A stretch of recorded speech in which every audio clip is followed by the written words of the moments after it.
Welcome to the live stream. Take this time to connect with our amazing community, ask questions, share your stories, join in on the conversation. We're here to support each other on this journey. Use super chats to highlight important questions or comments. We're so glad you're here and can't wait to hear from you.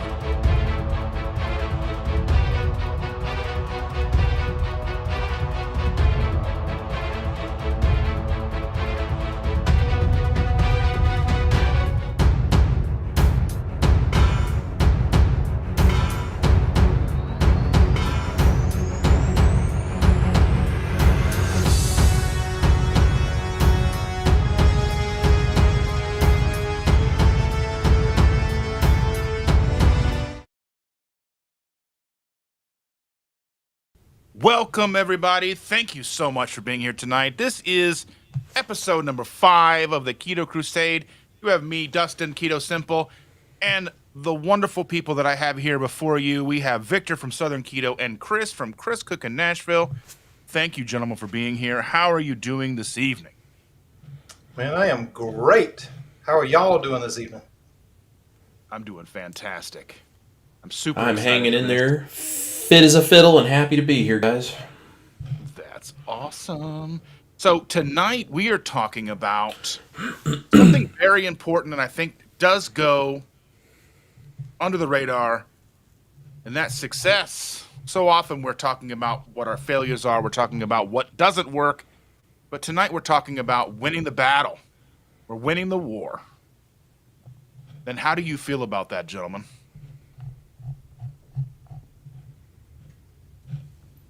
Well, I would say for me, there's been a lot of successes. There's a lot of people that email. There's a lot of people that leave comments and everything like that. I would say success in general, it's measured the most, I think, by how you just kind of keep going whenever you feel like you can't keep going anymore. I've doubted myself along the way. Nobody's perfect, but with the combination of your mindset, which I talk about a lot, the community that we have, the great community. I love, that we have such a great community right now. There's a lot of good people here that to support us and to support each other.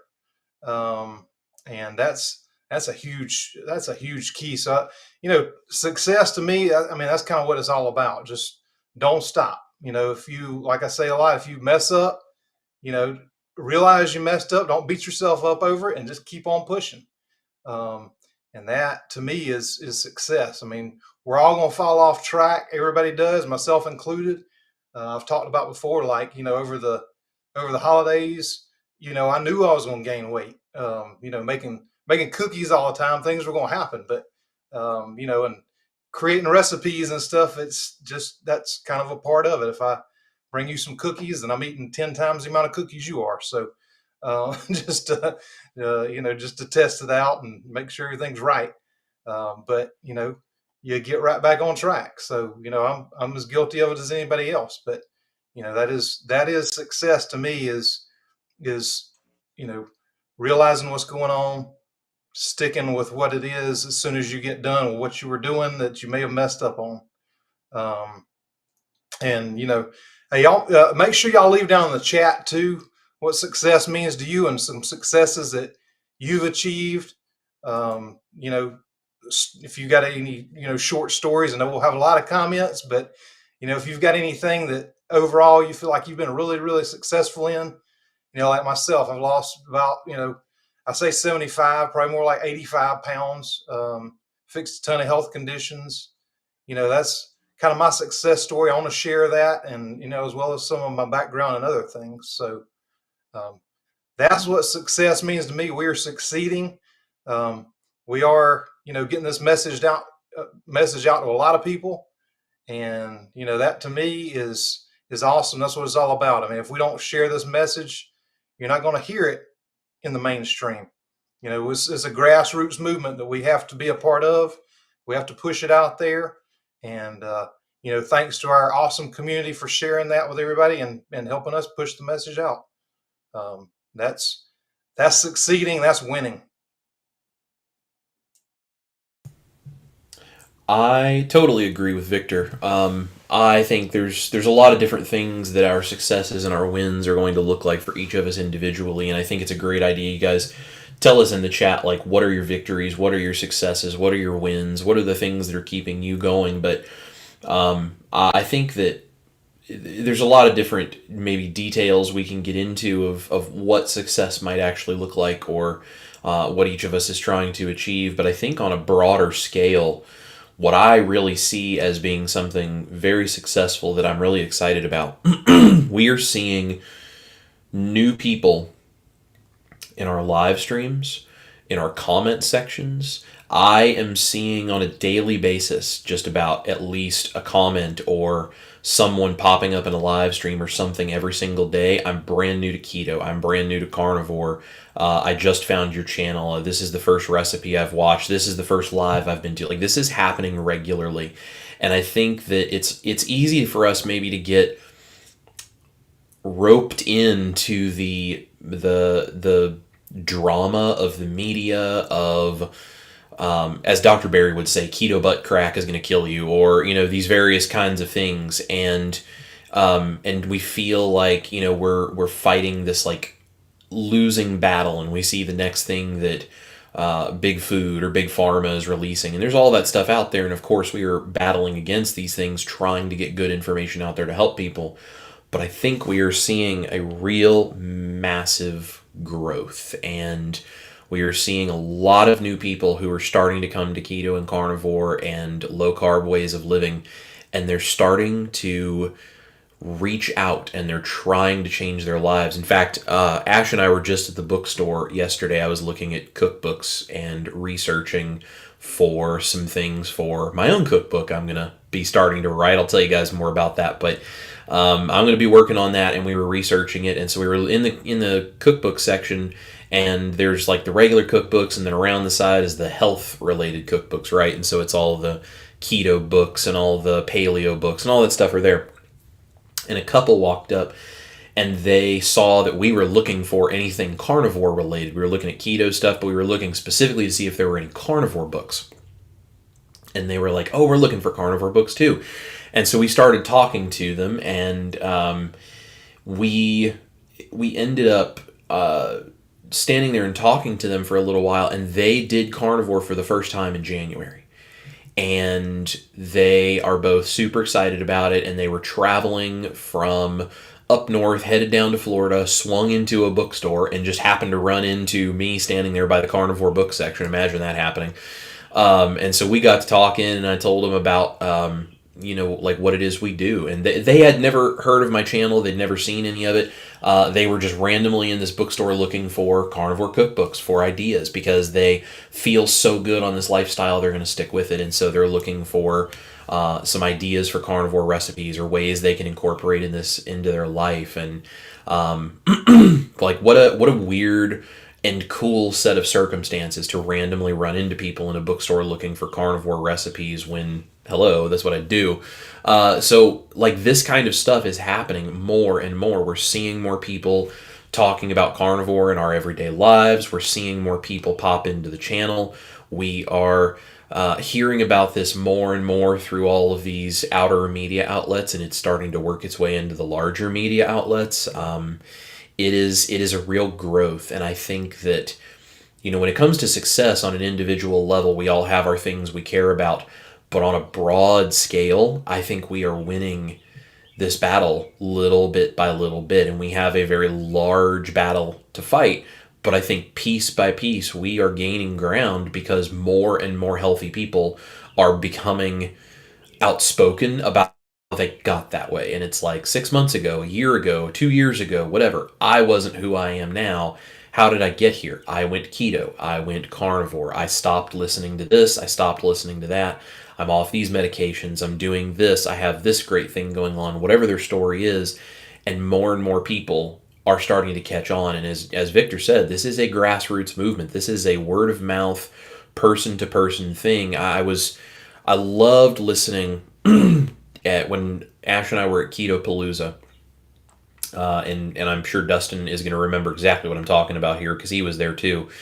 At Keto Palooza, Dr. Barry got on stage and was talking about telling a friend, telling a neighbor, telling, a family member, whatever, teaching people what keto and carnivore is. And he was explaining how in big food, big pharma, big government, medical system, all of that stuff, the way it works, even if you get them on board, by the time it all disseminates down through everything, he's like, you're not going to see any of this at your family doctor level for probably the next 10 years.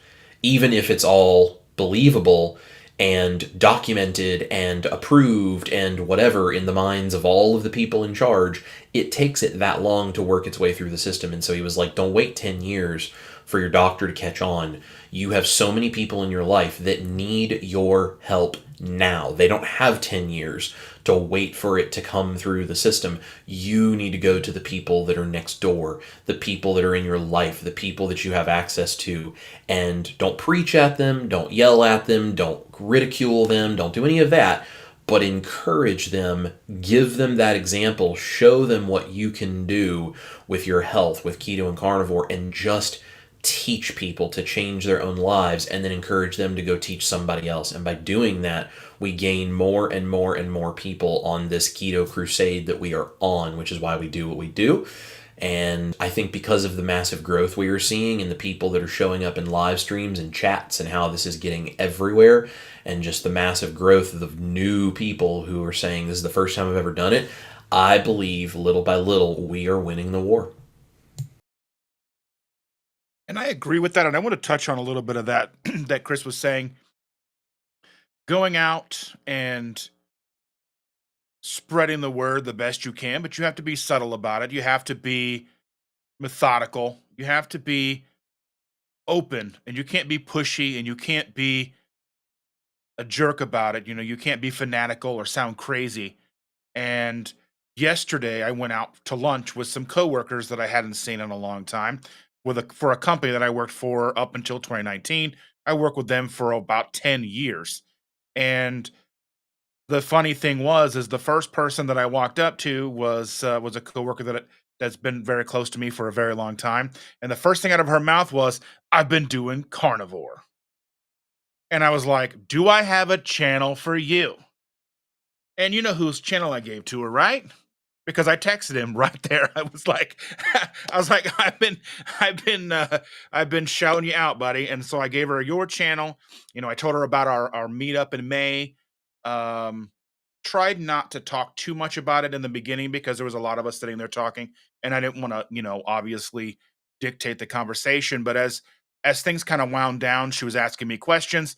She had been primarily focusing on Facebook groups, and we know how toxic those can be because as when Victor sent me a text last night about some stuff that he's been seeing, and I'm like, that kind of wraps itself back around to another thing that Chris was saying is we have to be skeptical when we're looking at new information, just like we always have been.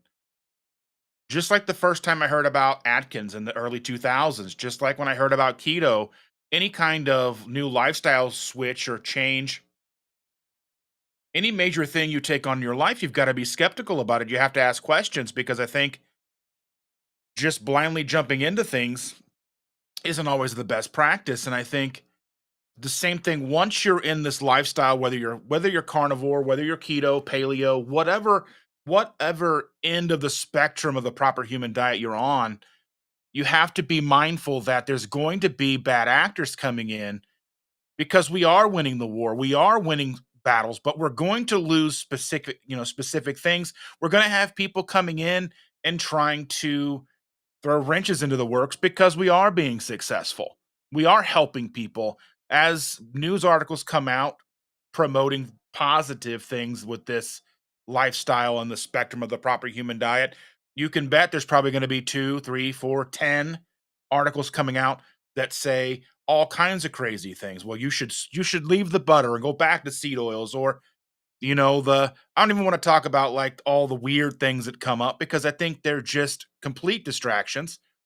And I think that does show that we are winning, we are being successful, we are living and showing, we are living proof that this spectrum of the proper human diet is beneficial to a large number of people.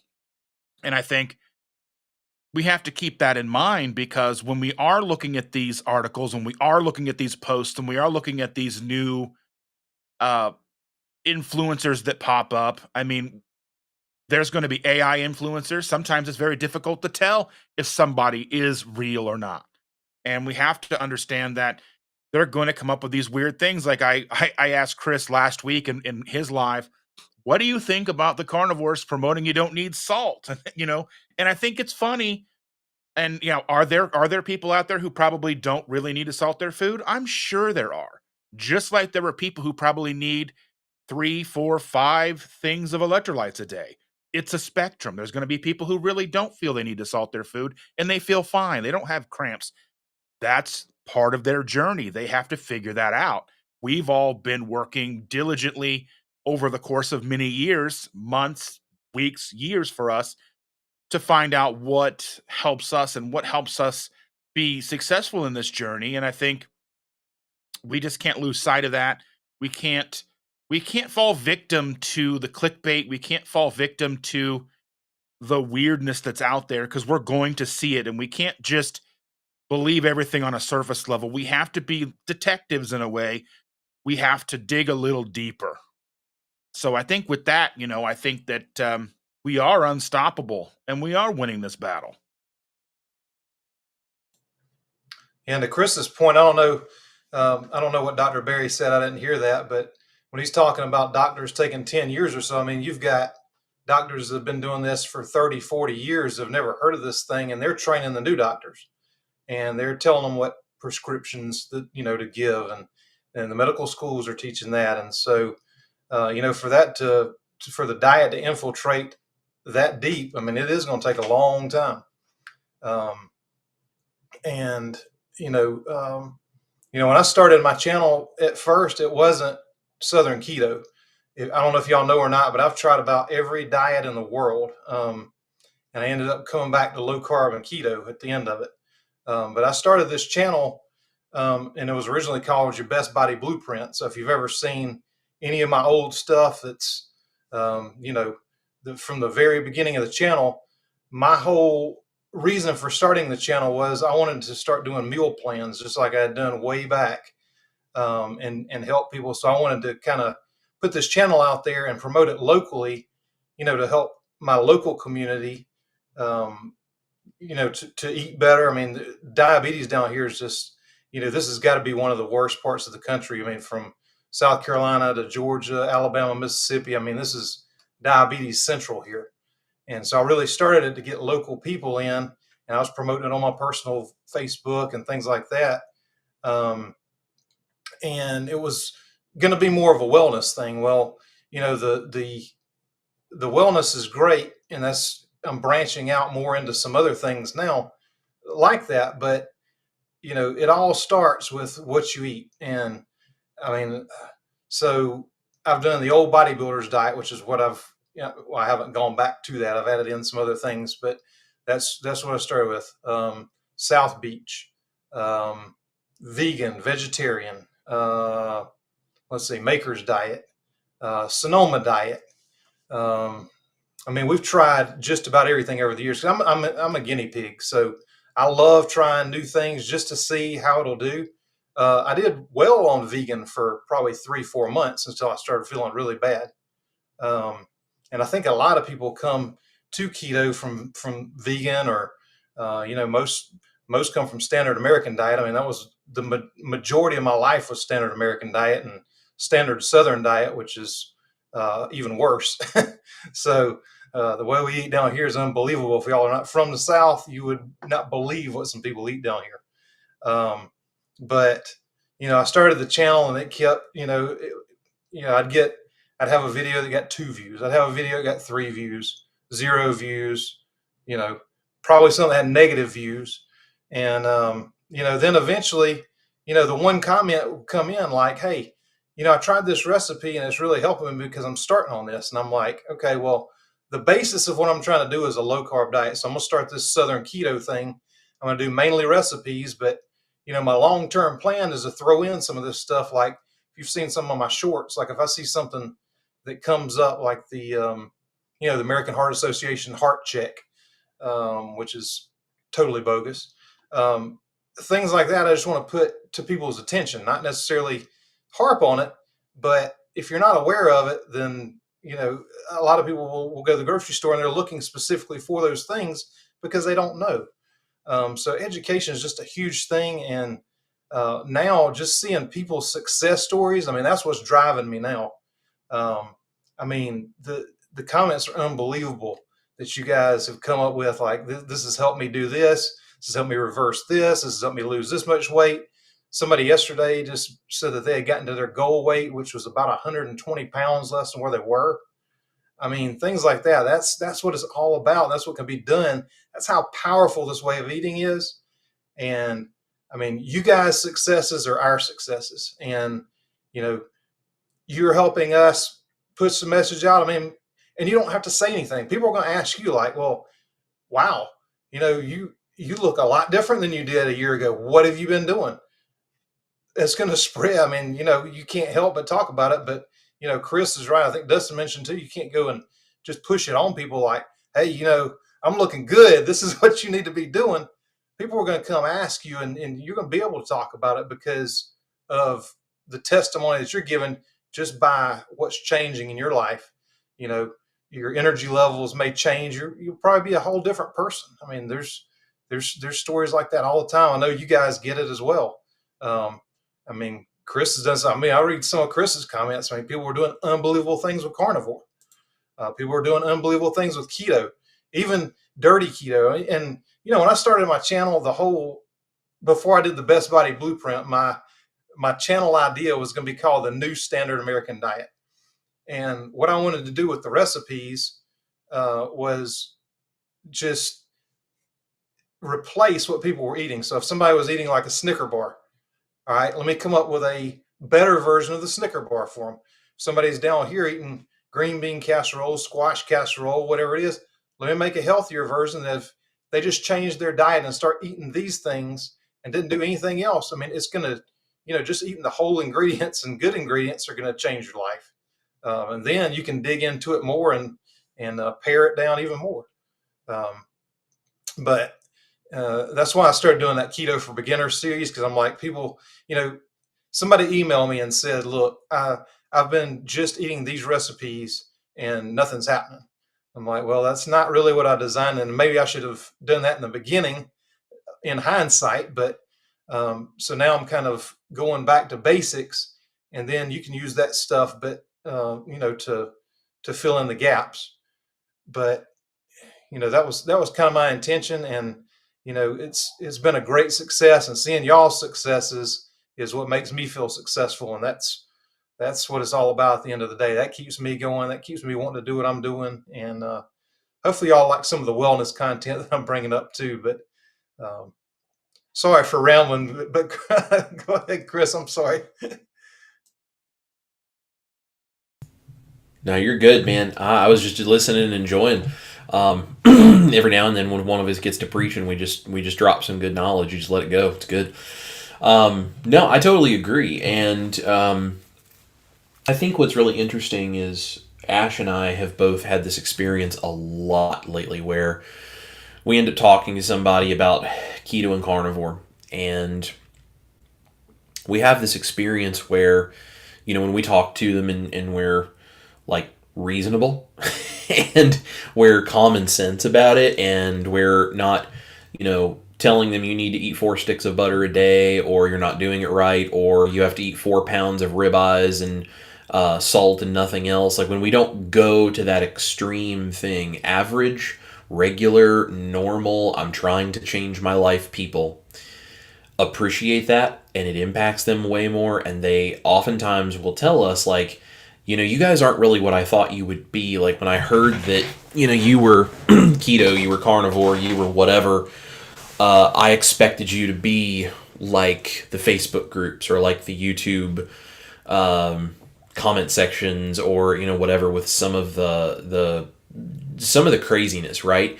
And as much as going further and deeper and harder and all this kind of stuff can maybe be helpful for some people, I think one of the things that success really hinges upon, and the reason that things are growing, is this idea that this can be easy and this can be for real people and this can fit into an actual real lifestyle.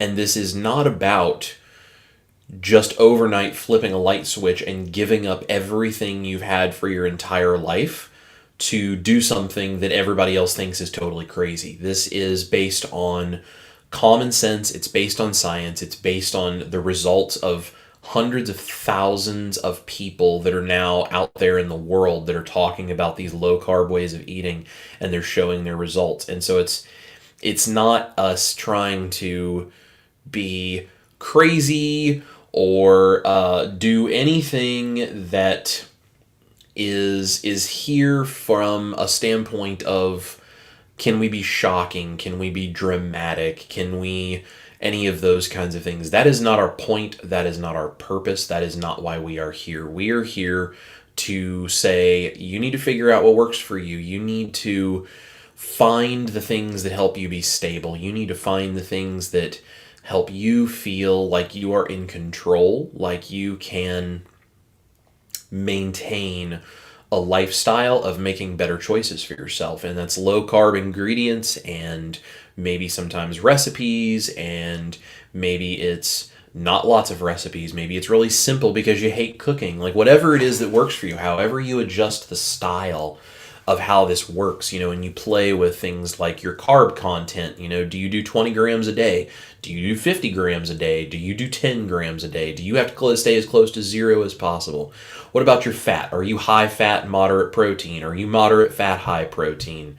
Do you feel better with red meat? Do you feel better with more chicken and fish? Like what are all these different details, and how do they impact your life and your body? And when you take this really common sense approach of, we're all humans, we can all still have fun social gatherings, we can all share food and experience breaking bread, hopefully carnivore bread or keto bread, but some form of bread, right? Breaking that proverbial bread together as humans and not denying the social and cultural humanity of our food and the way that we live and the way that we experience the world. But we can do all of that with better and cleaner ingredients and low carb lifestyles that support our metabolic health. They help us lose weight. They help us get our brain clear. They help get the inflammation out. They get rid of the pain. They help us to heal all of these different things, whether it's skin issues or the weight loss or hair problems or bone issues or internal issues, or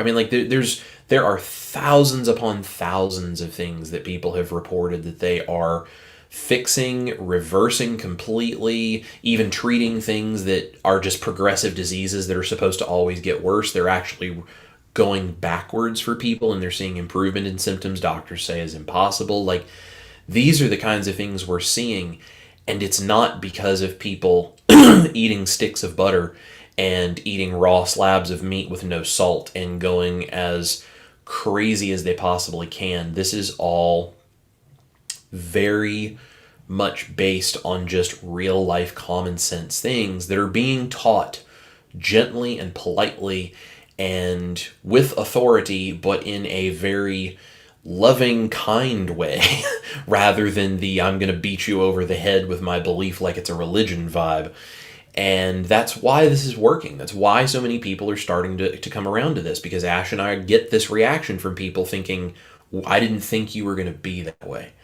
Because what I've seen online from these groups is not that way. But you guys, like, you're actually real. You're actually realistic. You're common sense. It's like, well, I don't know if I could really do carnivore. Can I have a salad every once in a while? Yeah, sure, go for it. Wait, really? Yeah, yeah, you can. I'm not going to lambaste you for eating a salad because I'm the carnivore recipe guy. Like, I don't find any benefit in that. And people who are looking for a realistic approach to being able to do this and sustain this long term and feel like they're not giving up their whole life, they need something more than a beating over the head. And The fact that people like Dustin are out here and Victor is out here and there's a bunch of other influencers out there and I'm doing the best that I can to do this. The fact that we are here and we're trying to pull the community together and we're trying to say it may work a little better for you this way, it might work a little better that way, but here's a general guideline, our general tips and tricks. Let's all share what's working. Let's all figure out why it works for each of us. And let's all support each other in winning, in succeeding, even if your version of that is a little different and tweaked from mine. I'm going to celebrate that and I'm going to support you. And we're going to learn from each other. And in time, we're going to improve and maybe it gets better and cleaner and more strict as we go. Whatever, we'll figure it out. But we're going to do it together, travel on this journey as a community and as a family. That's why we're here. That's what we're doing. And that's why we are seeing new people coming in here, because people like Dustin and Victor, hopefully myself, and a bunch of other influencers who are doing the same thing, that are talking about keto and carnivore, and they're doing it from a realistic, helpful, supportive, we are a community standpoint.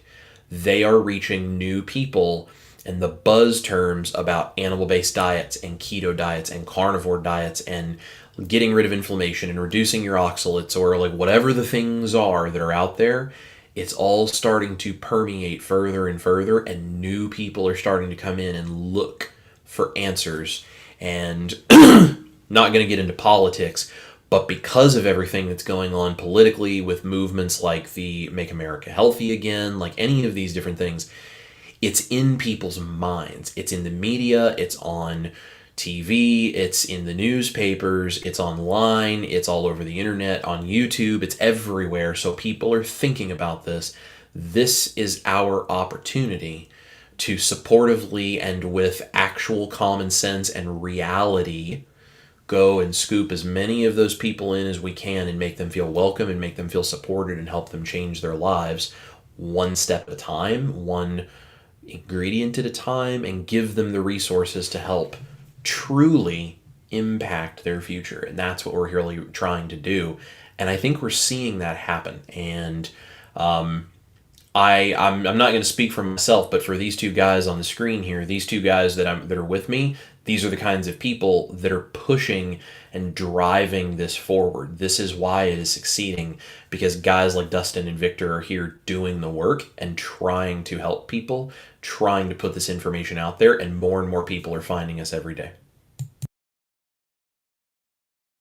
100%. I couldn't have said that better myself, but I did see we had a super chat from Evil Lynn, and I wanted to make sure that we do touch on that. She says, can you talk about electrolytes and why we need them? And I imagine that we all have a little bit of a different opinion on those, or different use case scenario for those.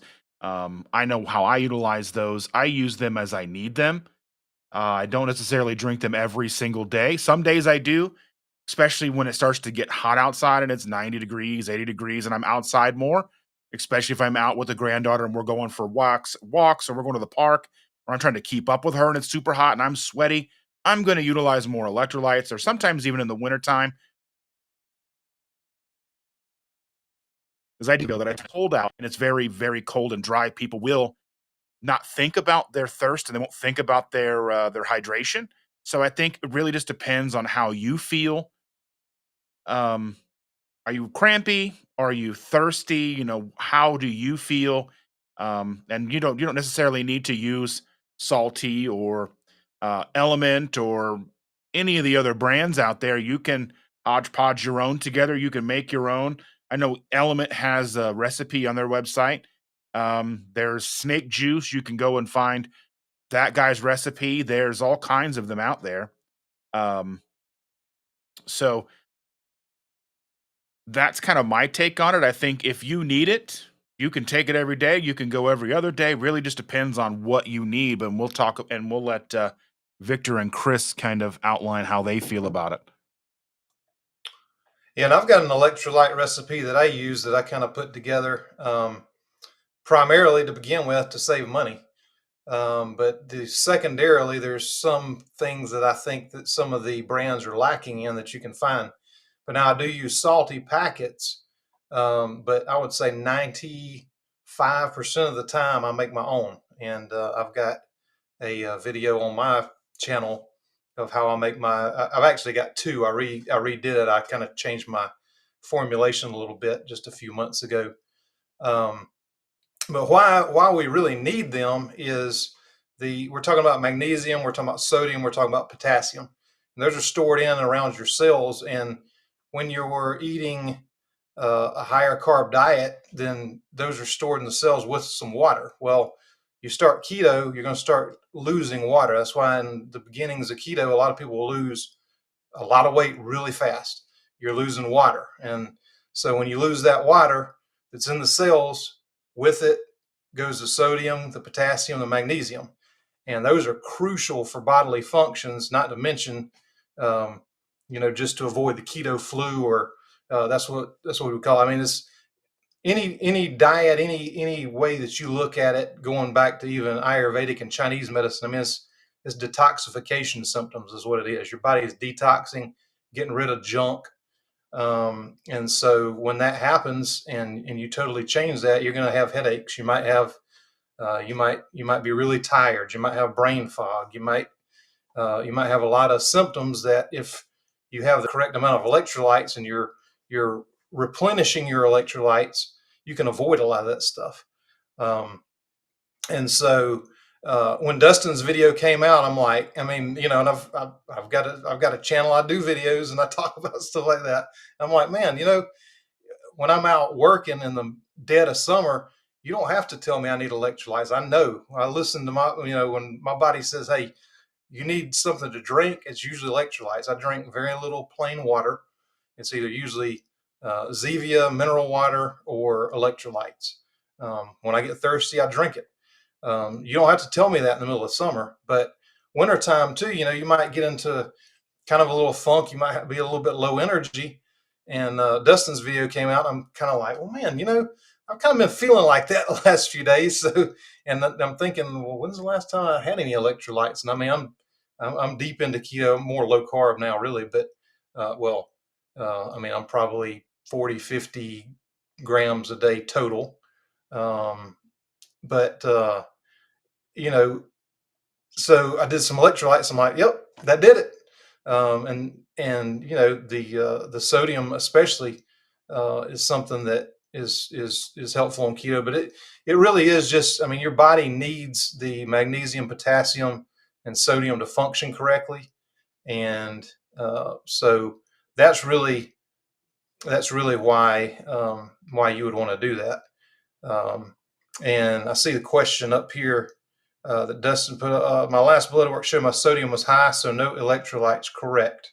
I would say, I mean, there's so many factors that could be involved in that.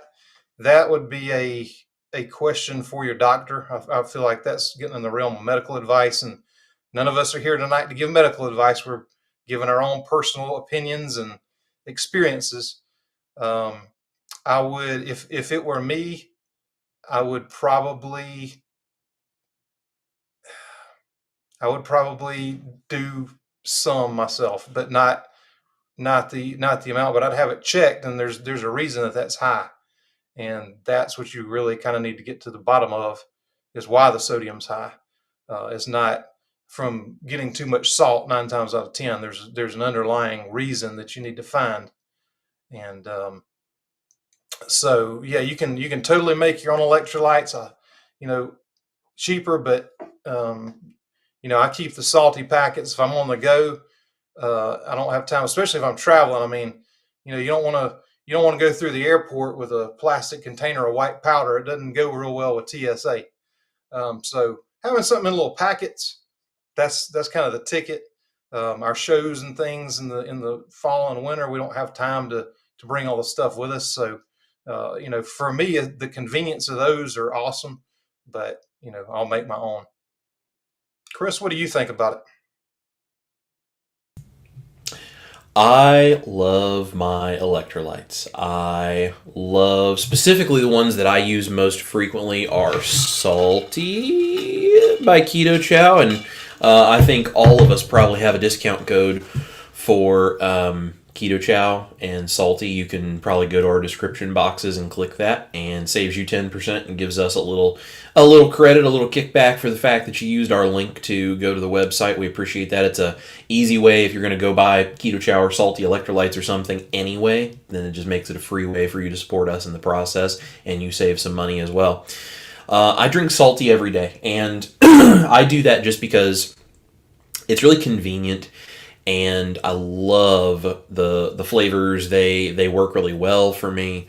I have them every day because if I don't, I get leg cramps really bad. And I believe that the original chat, the super chat that Evelyn put up was because I think there was a conversation going on in the comments about electrolytes, and someone who's less than 6 months on keto, I think it was having leg cramps at night. And so I was having that really, really bad. And the only way those finally stopped, I was doing electrolytes. I was drinking Element electrolytes back in the day because that was just the ones that I had heard were the best. And nothing against them. I know some people love them. Great. They just didn't work that well for me personally because I was still getting cramps and I was really struggling. When I switched to Salty, when they first came out, they sent it to me for me to test out. And when I first switched to Salty, my leg cramps went away. And that's because of the higher amounts of magnesium, potassium that are in there. So a lot of times, sodium is easy to get because you can put salt on your food. It tastes good. And, you have this really highly developed piece of technology in your life that tells you if you need more salt. If it tastes good, if it tastes salty, it's good. If it tastes too salty, you don't need that much salt. Your body knows when it needs salt, so it'll tell you. But magnesium, potassium are a little bit harder because things that used to be all of the trace minerals in our water supply, all that gets filtered out now. And so we don't get all of the electrolytes. We don't get the blood of animals that we've killed, that there's still some blood in the meat. Like all these different ways where we used to get electrolytes and extra salts, magnesium, potassium, whatever. We don't get nearly as much of that anymore. And so I use Salty electrolytes, but I have a free ebook for anybody that's interested. You can go to my website and you can download that. It's just chriscookingnashville.com. I have a free ebook. In there, I have a written recipe for making your own electrolytes. So if for whatever reason the versions of electrolytes that Dustin and Victor have available for you somehow doesn't do it for you, you can come check out mine too. So we have lots of resources for you guys to get your electrolytes. But I think if you are feeling like you are running out of energy, if you are experiencing muscle cramps, if you are feeling just kind of run down, or maybe you're getting headaches or any of these kinds of things, and it's not carbs, it's not eating something that maybe you're sensitive to, it's not any of these other things that it could theoretically be, and you're like, no, I'm doing all this other stuff right. There's something that's not right, and it's not like 2 days of this. It's been like 3 months, and I'm still getting cramps, and I'm still struggling with these things, whatever. Usually that's probably an electrolyte imbalance because depending on what your body's going through, as it's healing, it's losing weight, it's doing all this different kind of stuff, your body has to go through a lot. And usually when it gets rid of all of the inflammation and the extra water and the toxins and the junk that it's held onto for decades as we've abused it, a lot of our electrolytes go with that. And when you don't have electrolytes in your body, guess what struggles? The electrical signals going through your body, through your nervous system, to your muscles, to your organs, to everything that's supposed to function. That's why we need electrolytes, because our body has to have those minerals to function as a proper biochemical system. So I highly, highly recommend that everybody add them in. And if you feel like you're wasting money and you're not getting any benefit from those electrolytes, go for a day or two without them and see if you notice a difference. Because that's the thing for me is, I tried cutting back on my electrolytes because I was like, I feel like maybe I'm just drinking these every day. Maybe I just really don't need that anymore. My body's adapted. It took about 2 days for me to be like, nope, I'm putting those back in because I feel a lot better and I have a lot of energy. And now maybe eventually I'll get to a point I don't need them. But as of right now, my body still says, no, I really like having those extra electrolytes. That makes us function better and feel better. So I think it's really important to at least try and see what you find you feel best doing when it comes to your electrolytes. And as far as this thing of too much sodium, if you eat too much salt and there's too much sodium, your body can essentially just pee it out. Like, you don't need to hang on to extra sodium as long as your kidneys and your liver and all of these various things that help, your body flush out all the junk. As long as all that stuff works properly, things like sodium don't build up in your body because your body gets rid of what it doesn't need. So it's like, to Victor's point, obviously we're not doctors and can't give you any medical advice, but just based on what we all know, I would say you should probably talk with a doctor about, okay, but why is my body holding on to the sodium? Like, I get, okay, maybe it is, but why? What's the actual underlying issue? And if you don't feel like your doctor wants to work with you on that, I would suggest go to Dr. Barry's channel and give him a super chat on one of his Monday Night Lives or something similar. If you don't see a video that he already has about sodium, go do a super chat and tell him, like, here's the deal, here's where my sodium level is, what's my next step? And I'm sure he would be able to give you some direction on that because he is far smarter about the medical stuff than I could ever be. So yeah, that's a really great question. But I think electrolytes are great. I say go for them. Hey, and let me jump in real quick just so I don't forget. So I would also ask what kind of salt you're using. And the reason, and Chris had mentioned salty, and we do all have, discount codes for that and everything. The reason I have a discount code with it is because I believe in the ingredients. Number one, I don't use any salt that's not colored. Where there's Celtic sea salt is fine to me. My favorite two are pink Himalayan and the Redmond real salt. And I've got another one that I'm trying to see how I like it. But the thing is, I mean, you've got, once you process the salt, there's 84 minerals in salt, in pure salt, that they strip out to give it that white color. You get a pink salt, it's going to have little flakes of brown in it. The Redmond's real salt is not a, it's not a, a plain pink color. There's a lot of minerals that you need in there. And that, if you're not using that and you've got higher sodium, some of the other electrolyte brands use the cheapest ingredients they can get.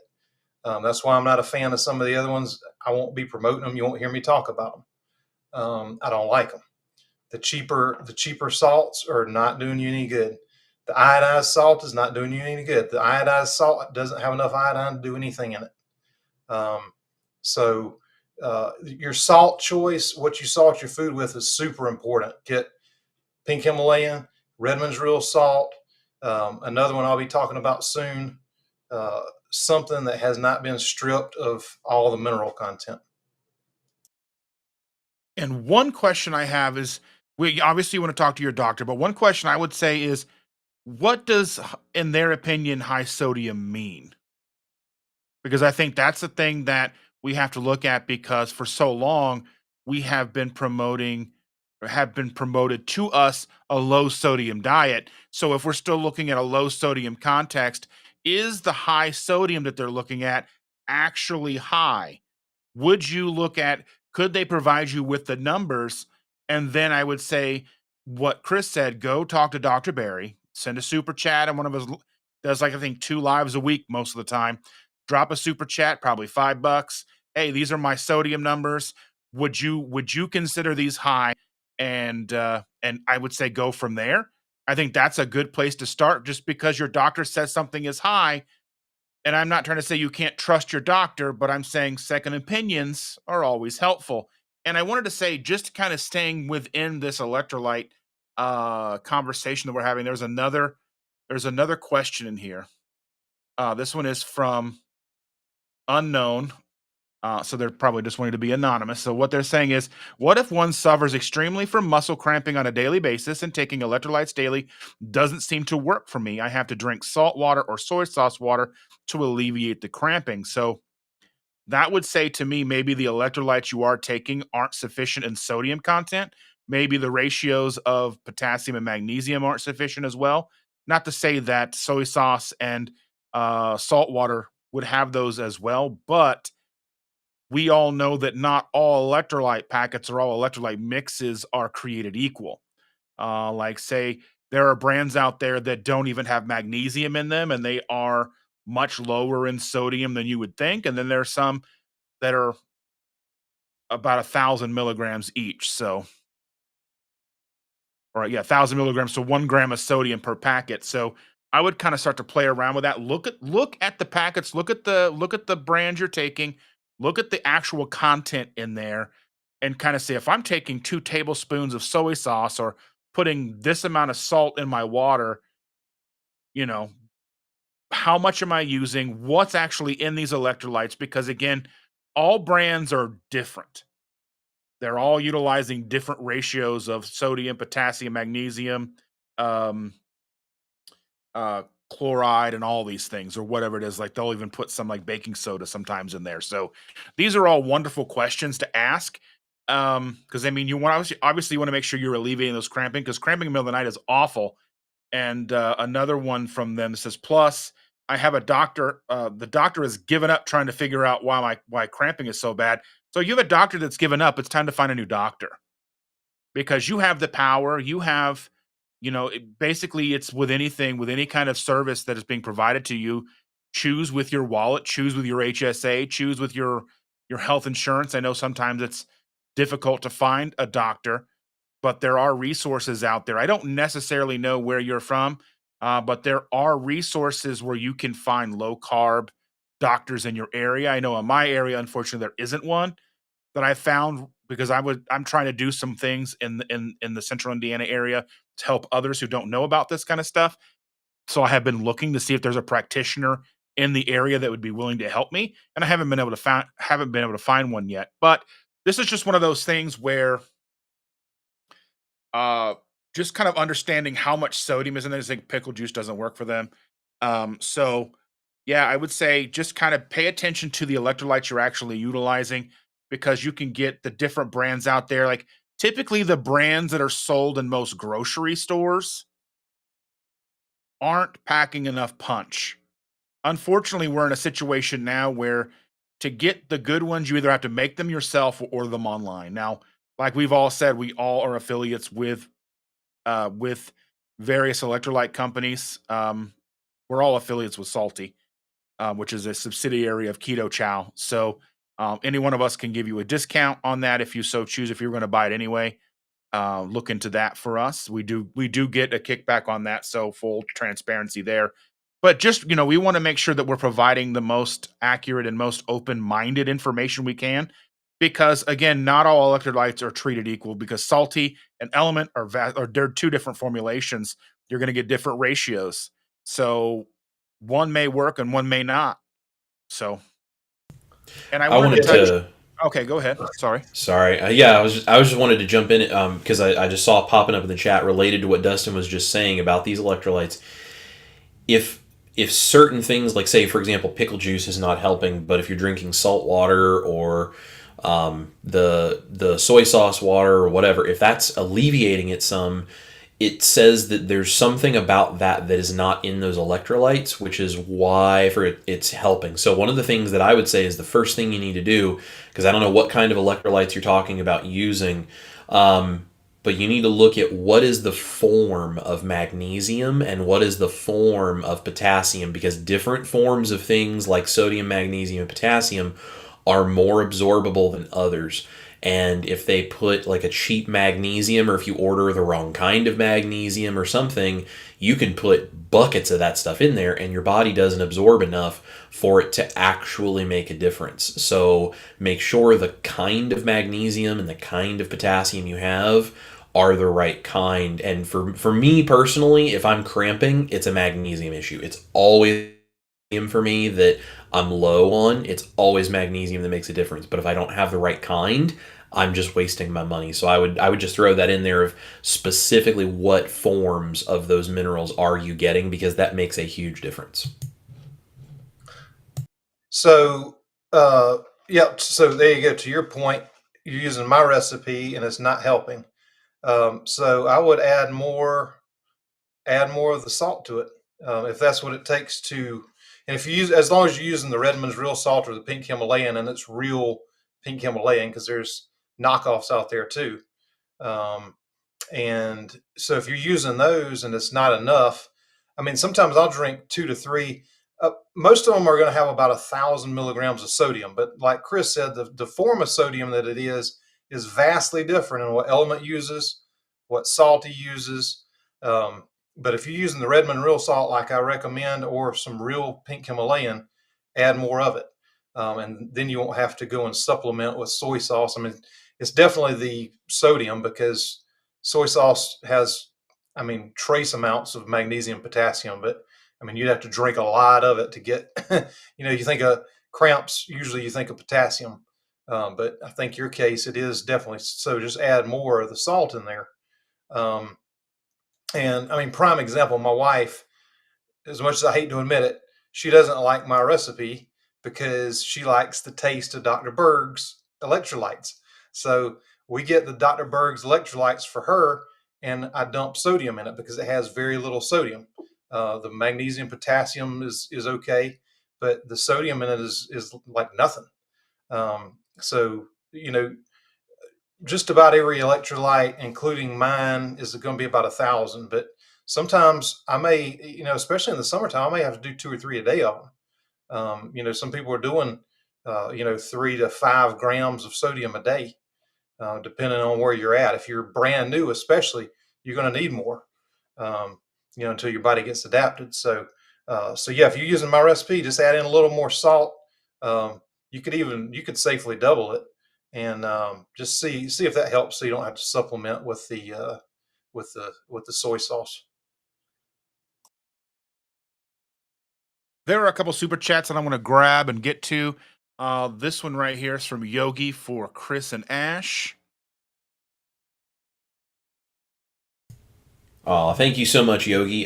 Says the band love Chris and Ash. If you guys did not know, and actually Victor and Dustin are both a part of the band, but we have a private community. It is, if you're on my channel, I have it pinned as a comment for you guys. The link, it's also in the description box, or you can just go to chriscookingnashville.com, come over there and join that community, and you get extra support. And we're all talking about the success and the community lifting each other up. That's exactly what that group is all about. And there's some extra things in there, but the band is why I am able to do what I do, and we just appreciate our band so much. Thank you, Yogi, for that. That is so very sweet of you. And here is one from our good friend Shauna. She says, you can test your pink Himalayan salt, put 1 to 2 tablespoons in a glass of water overnight. The minerals will be in the bottom. Good salt with minerals. That's something I didn't even think about. That's a great tip. That's absolutely how you test it. Yep. Awesome. Yep. And if you go to eat something that has a little bit of this, you can always tell, like Redmond's or a good pink Himalayan salt from a cheap salt. If you go to eat something that you put some of that salt on, and if every now and then you get a little bit of a gritty something or another in there, it's like, oh, yep, there it is. That's the minerals. Those are good. That's the rock. You got rocks in your mouth. All right, let's go. I know I saw some other questions in here. We've got a lot of these starred. You guys are asking great questions tonight. So I'm going to go ahead and see if we can find some of these, and let's see, we can find make sure we get all the questions and some of the successes. There's a lot of successes in here that I want to touch on tonight. You guys are doing amazing stuff, and I want to make sure we showcase as much as we can. But I know I saw some questions. I'm just going to get those out of there first. Here is one from Judy. Any thoughts on Dr. Westman? He puts out debunking myth videos. I am a fan of Dr. Westman. I don't necessarily watch all of his debunking content. I've actually met him in person. He is a very nice man. I know he has been doing low carb and keto research since the 90s. So prior to, the Atkins explosion in the early 2000s, I know he actually worked alongside Atkins for a little while as well. He's out of Duke University. So he is, I would say, probably he is one of the most legitimate people, in my opinion.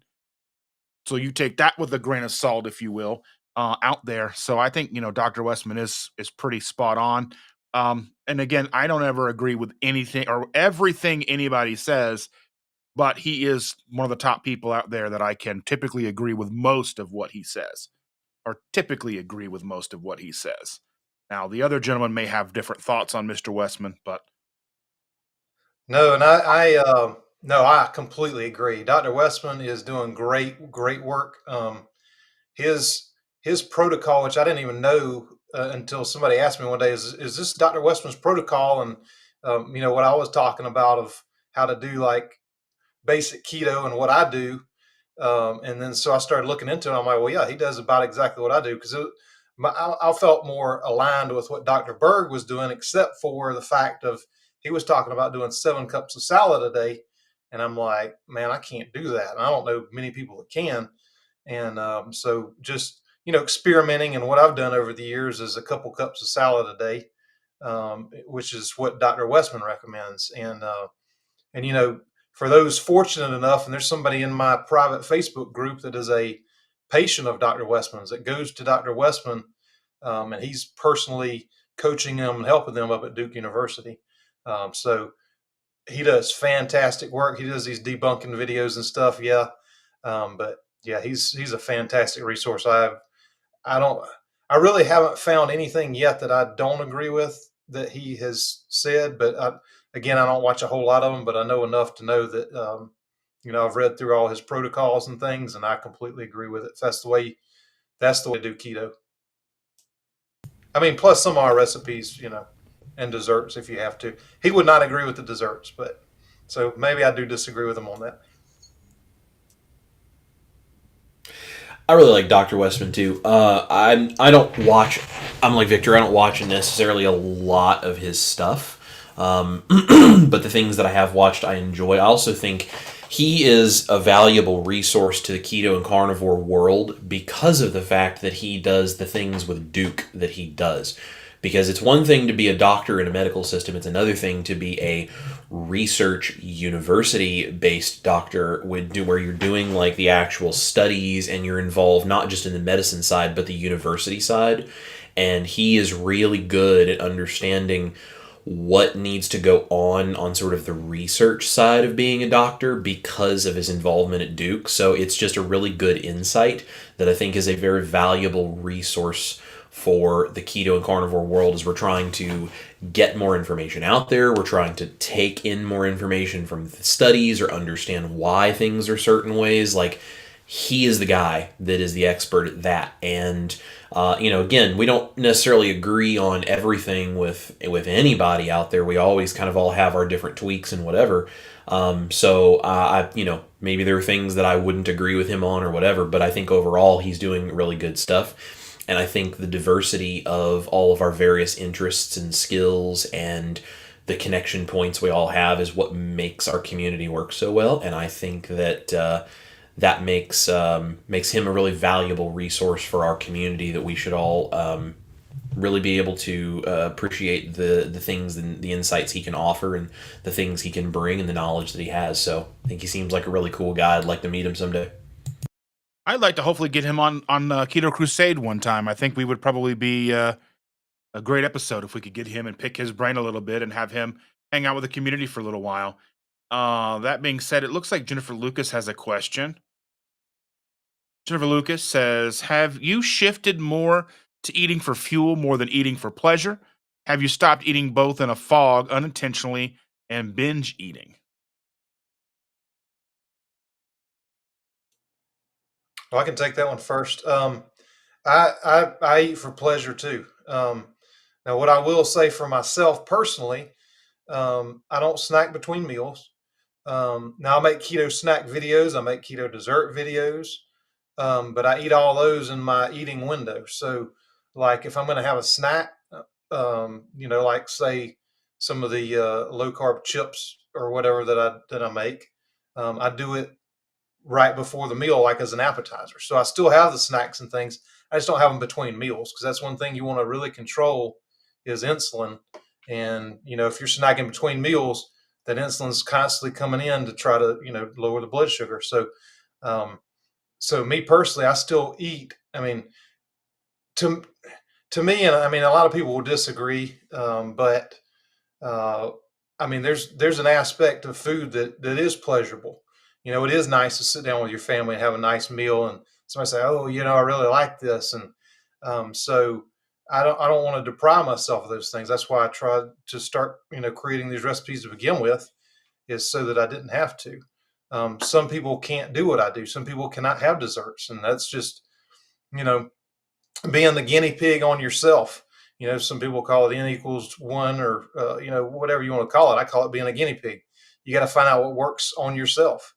If you can do the desserts like I do, great. Some people can't. Some people, that'll force them, that just a sweet taste in their mouth will force them back to, a bad habit or a food addiction or whatever the case may be. So, it is totally an individual thing.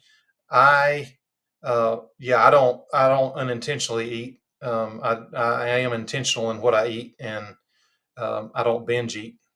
So in that aspect, I would say it is more for fuel, but I'm still having some good things I enjoy at the same time.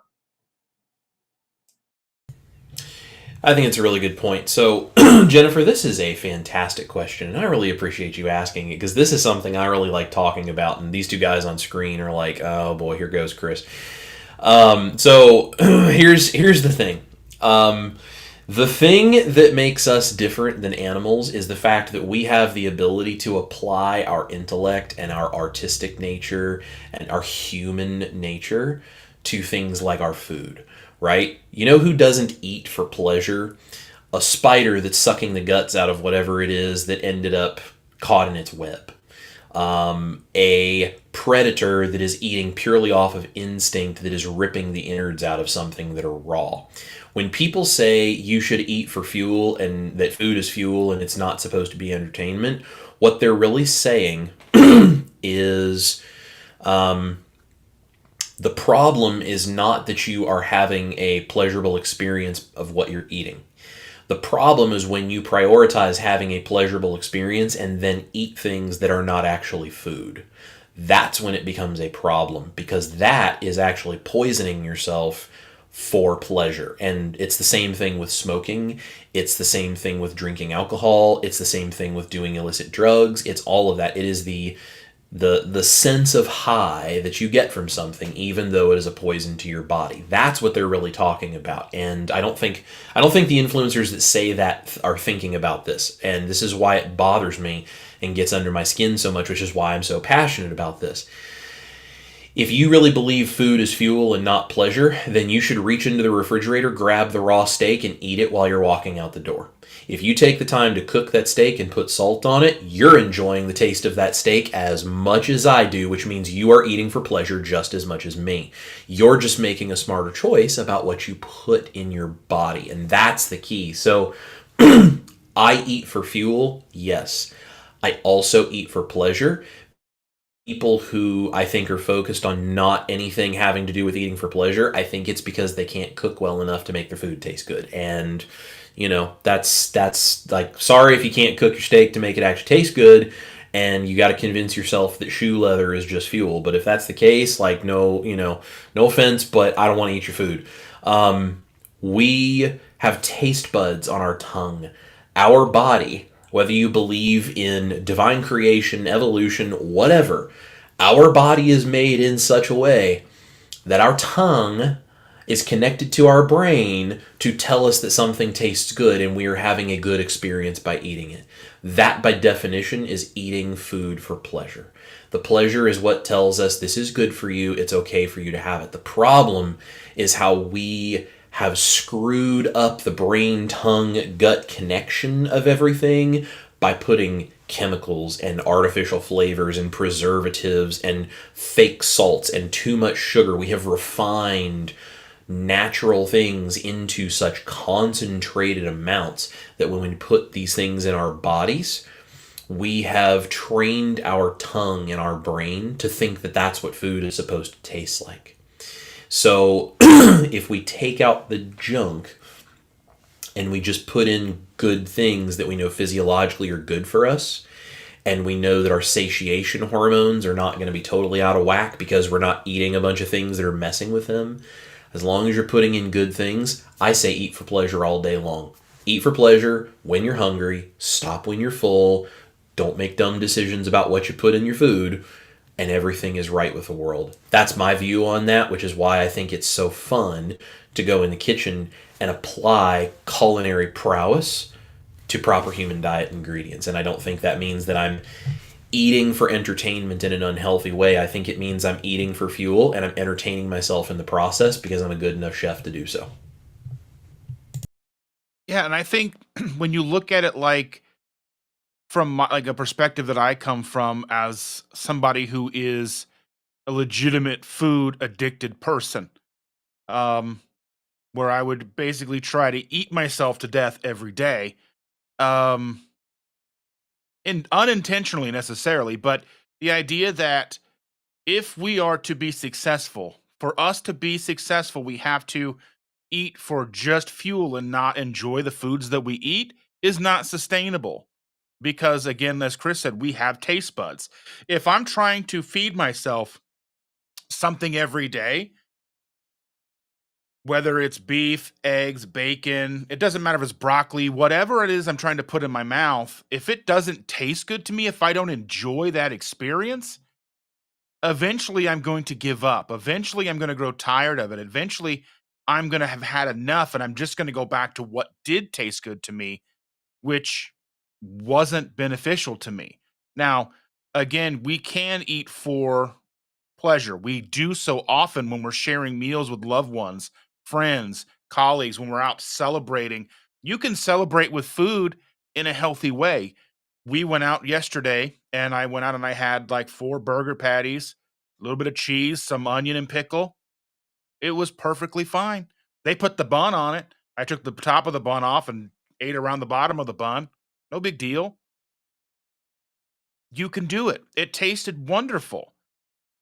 The thing is if I'm going to like say if I'm in a situation where I'm doing triple B and E, which I've been doing on and off for a good part of this year, beef patties they taste fantastic to me. A little bit of salt, eggs taste great, bacon everyone loves the taste of bacon, basically. Butter in your coffee tastes amazing.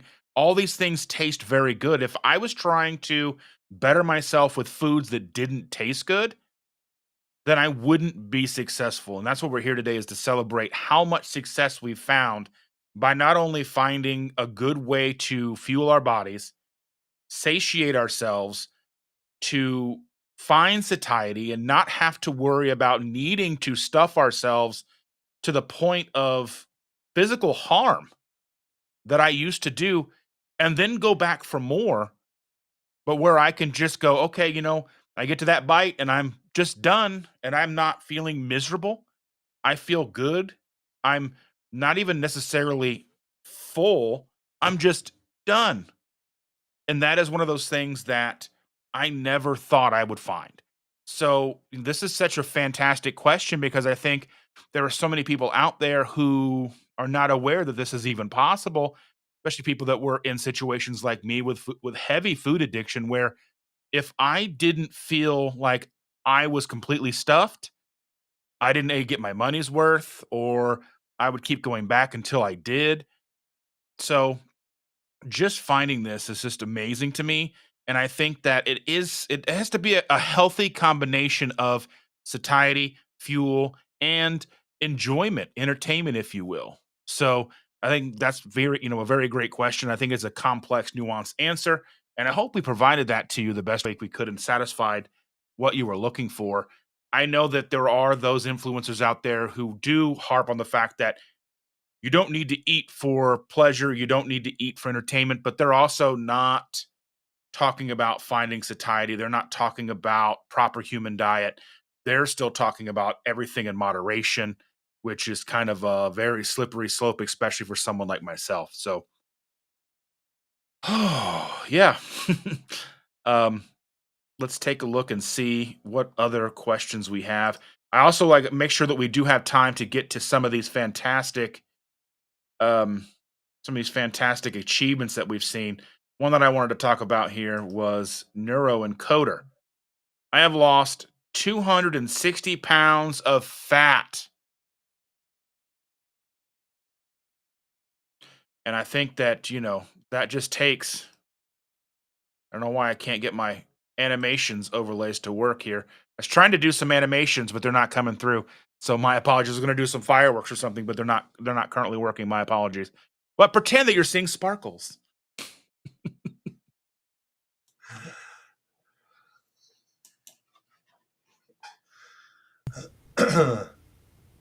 It looks like I think we just got another super chat. Let's go here. Let's see. From Jeffrey Cox. Jeffrey's awesome. He says, for $4.99, a ribeye is one of the most pleasurable experiences I've had every time, even when I was on the SAD or standard American diet. I absolutely eat for pleasures. 100%. Absolutely. Jeff is a fantastic guy, and I actually had starred one of his comments earlier, meaning to go back to it because the comment I don't really even remember, and I don't think it was so important what the comment specifically was, but Jeff is actually a member of the band of the Chris Cooking Nashville private community.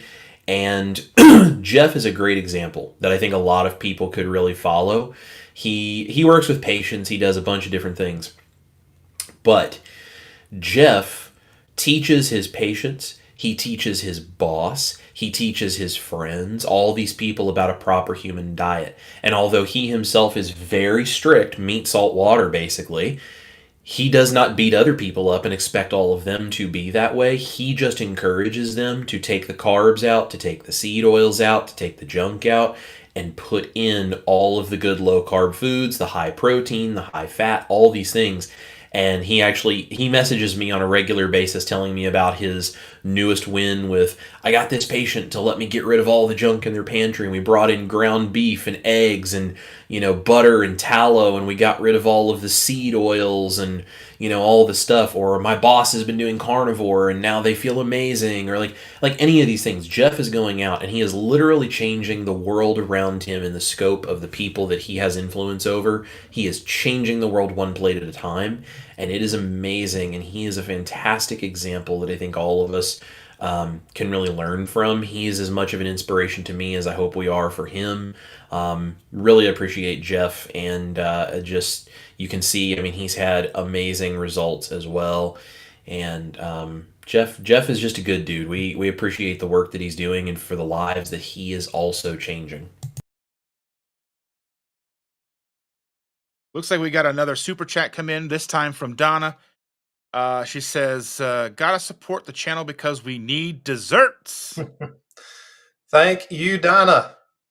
Donna is awesome. Donna is my moderator for all my lives. She's a friend, and she helps me out. She's over in the private Facebook group too, and she's actually doing some testing for me today on a product that I really she's type 2 diabetic, and so a lot of the things that I'll recommend, I get her input on too. She'll test blood sugar and things like that, so that, and I may still recommend a product, but take it with a grain of salt. And I'll say, hey, if you're type 2 diabetic, make sure you check your blood sugar with this. So Donna is awesome. So Donna, thank you so much, and I got some more desserts coming for you. So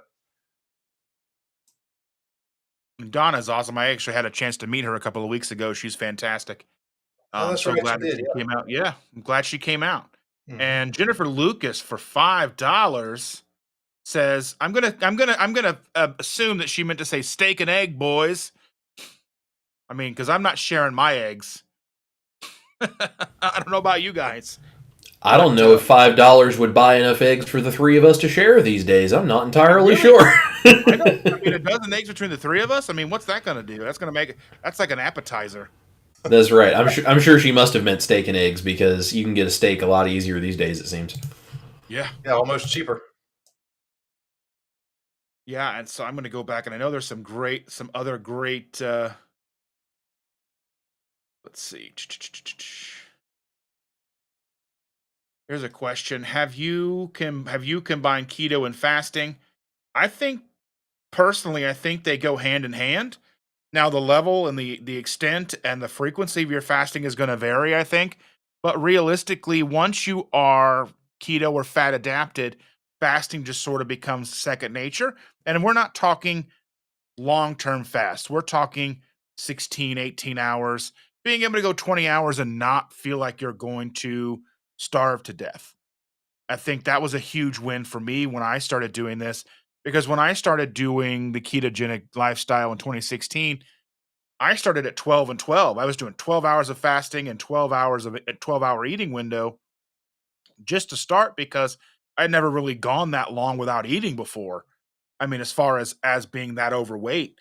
And Then I quickly went to 14 hours, a 14-hour fasted window, a 16-hour fasted window, 18-hour fasted window, but I took time.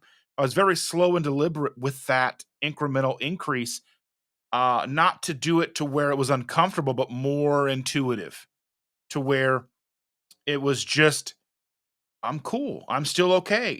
And even still to this day, if I feel hungry, I'll eat because your body is going to tell you what it needs.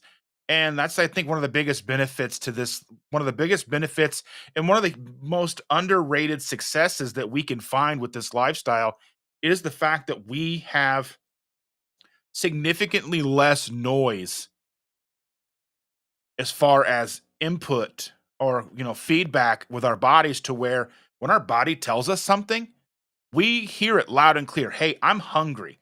I'm thirsty. I need electrolytes. Once you're kind of in a year plus with a lifestyle like this, then like, okay, I feel a little groggy today. My head's kind of hurry a little bit. You don't have an acetaminophen deficiency is why you have a headache. No, there's another line cause of a headache. Maybe you haven't had enough caffeine if you're a caffeine person like me, or you're a little dehydrated, you need electrolytes, whatever the case is. But there's so much better understanding of what you need. So if you're not hungry, don't eat. And if you're hungry, go ahead, eat something. And I think that's a huge thing. So I think combining the proper human diet, keto, carnivore, and fasting is, well, I think they go hand in hand like peas and carrots and peanut butter and jelly. You know what I'm saying? Yep, I agree with you. Especially when you start though, if you're used to having, 3 meals a day and then a couple snacks in between, eating 5, 6 times a day, like a lot of them recommend now, which is just kills your insulin. And, that's the reason, people are in the shape they're in now.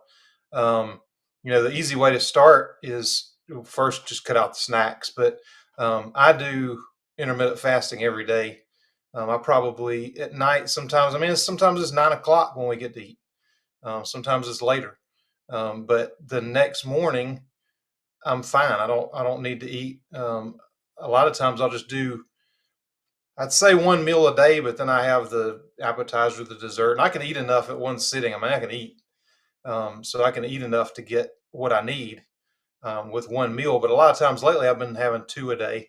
Um, but if you're interested in that, just start with breakfast. And if you're having breakfast and you can't get away from that, but you want to try fasting, just move it 30 minutes to start with. If you're used to eating at 7 o'clock every morning, move it to 7:30, then move it to 8, then move it to 8:30. And before long you'll get used to that, and and then have a lunch that's maybe a little bigger, and then dinner. And then you may move to 1 meal a day. You may need two. My wife still does three, but she just waits longer to have the first meal because she can't eat enough in one sitting, like I can to get all the food I need. And I do supplementation and things too. So, um, but yeah, fasting is just like the supercharger to kickstart keto. If you can combine the two, the results are amazing. So, I would definitely recommend it to anybody. I naturally end up fasting from time to time. I don't force myself to do it. I eat when I'm hungry. The most I eat is 2 times a day, and generally, I'll end up eating 1 meal a day and I have coffee in the morning, and that's just what my body does on carnivore naturally. So, I think that when you really dive deep into your keto or carnivore lifestyle, as you fix the satiation hormones and as you really understand what hunger is, you naturally are going to probably start fasting, because if you're eating lots of protein, lots of animal fats, lots of good things for you, your body is satiated and it goes, I don't need any food. I've got these other fat cells that I can burn. Like if you're already in fat burning mode, like it'll just keep going. And you just honestly, if you're busy and you're just focused on something, it's easy to forget to eat. The number of times that Ash has come up in here to the studio and I'm sitting here working on editing a video or something, and she's like, hey, you've been working for like 10 hours, 12 hours. You planning on eating dinner anytime today? And I'm like, oh, yeah, look at that. It's like 8 o'clock at night. It's like, oh, yeah, I am kind of feeling hungry, aren't I? Like that just happens. And that's a real superpower that you get by doing this kind of a thing. So yeah, I absolutely have fasting that happens. Now I don't do like long-term forced fasting.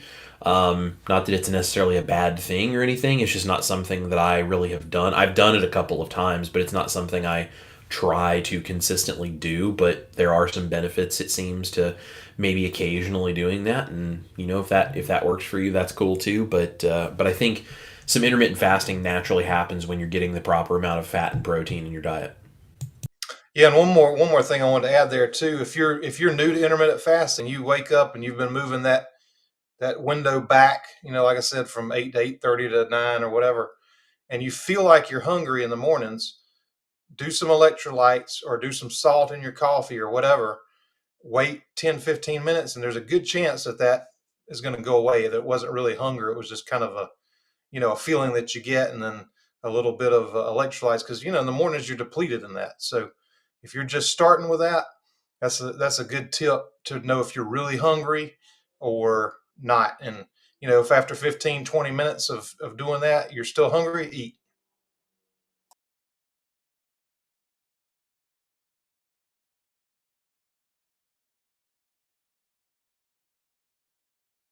And Scott Elliott has a win here.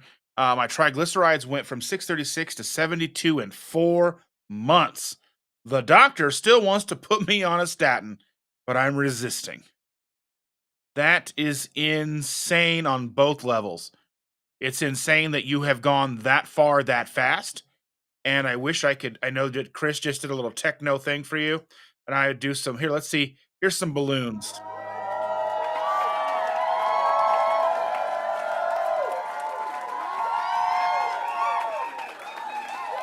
I don't know where they went, but they're there somewhere. I don't know. I think their layers are off here. Let's see. That's the best I got. High five. This is really awesome, Scott. It's fantastic. And especially, too, the fact that you are specifically looking at this as my triglycerides, not thinking about total cholesterol and all these other things.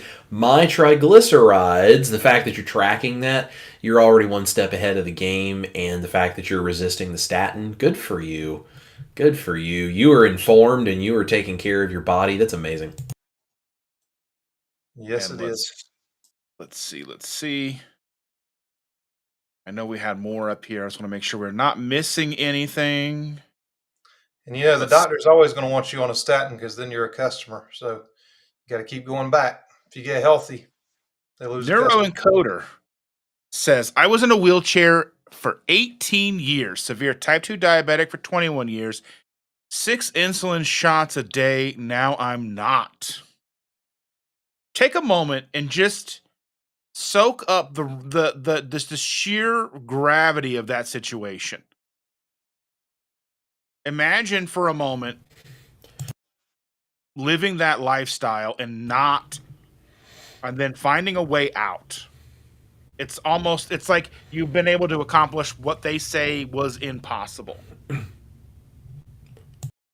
And that is absolutely incredible. I mean, that is a success story. That's what it's all about right there. And that's why we do what we do. Mm-hmm.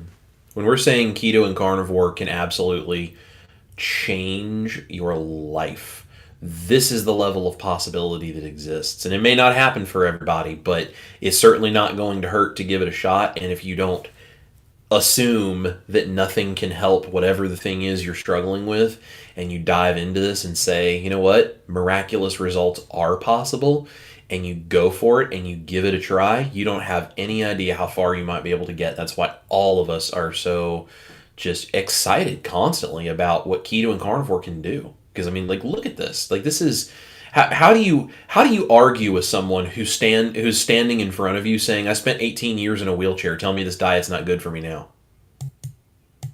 Man, absolutely. You shouldn't be able to, but we all know that there's probably somebody out there going, well, your cholesterol's probably high. Oh Right? my goodness, I just can't. Like, That's good that you're out of that wheelchair, but we better get you on a statin. oh my goodness, enjoy your heart attack now. Oh, and Virginia's here. Virginia says, I am new to this and thankful for a friend, Jerry. We know Jerry, who made me a week of food to get me started. I have lost 12 pounds since January. It's amazing. This is what community can do. You're not preaching. You're not telling somebody they're doing it wrong. You're just walking food over to a friend and saying, here, I want to help. Here, have some food. And then you lose 12 pounds in a few months, where people struggle to lose that in a year sometimes, just from trying to kill themselves in the gym or eating 1,000 calories a day instead of what they're supposed to. There's just so many so many lifestyle affirming wins that I want to make sure that we don't get to the point where we can't see the forest for the trees. And by that, I mean, we can't see the successes because of all of the negativity. And I think we do allow the negativity to creep in, but we have to be sure that we are taking a moment, taking a step back, and then celebrating these wins, whether it's 12 pounds or getting out of a wheelchair or lowering your triglycerides, whatever the case is, we are here and we are winning. Yeah, in Virginia, somebody's going to see what you've been doing and ask you, hey, wow, what have you been doing? And then you can tell them. That's how we're talking about this grassroots thing is, you don't have to go out and preach. People are going to ask you because something's changed. And, people are dying for that change and they don't know what to do. And now you can tell them. So congratulations on that. I mean, that is awesome. 12 pounds is awesome. You probably feel a ton better already, and you'll continue to. And a huge rock on for Jerry for understanding that reaching out with a helping hand to help somebody up and teach them about keto or carnivore is better than trying to elevate yourself by knocking someone down who's already down and proving how they're doing it wrong as compared to you, because change does not happen as a result of us judging and demeaning someone who's already struggling. Change happens as a result of, well, let me do the effort to try to help you take that first step and see if I can make it a little easier for you and see if I can be the help that I wish I would have had when I was in that same place. So rock on, Jerry, and rock on, Virginia. Scott Elliott also said, great show, guys. I've been keto for 5 months. I had no idea what keto was, and I'm 56 years old. Scott, that The is fields. The fields are ripe for picking, folks. There are millions and millions and billions of people who don't know about keto or carnivore or low carb and the benefits of doing this, and it is our job to spread the message and tell people and show them the results and encourage them, and not be a crazy cult that makes people go, I don't want to be a part of that. Be a real group of caring people in a community where people can feel welcome and they can come and they can make the mistakes and they can learn the information they don't already know and they can be taught with gentle kindness, and we can help them, because there are people just like Scott who 6 months ago did not know anything about what we're talking about right now.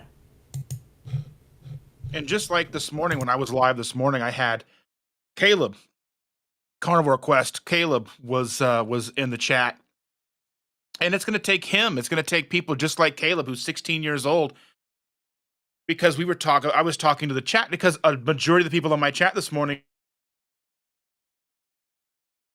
were all well of their third.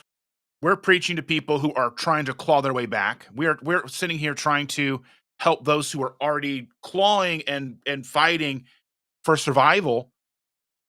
And we also have to understand it's not only just take us, it's going to take people like Caleb who are young and they're vibrant and they're finding this stuff out way earlier. They have a leg up on all of us because they're going to help others avoid a lot of the significant issues that we're seeing in these chats, where, you're never going to get to be 260 pounds overweight. You're never going to get to, high high triglycerides. You're not going to get to the point where you're type 2 diabetic in a wheelchair, because our kids are our future.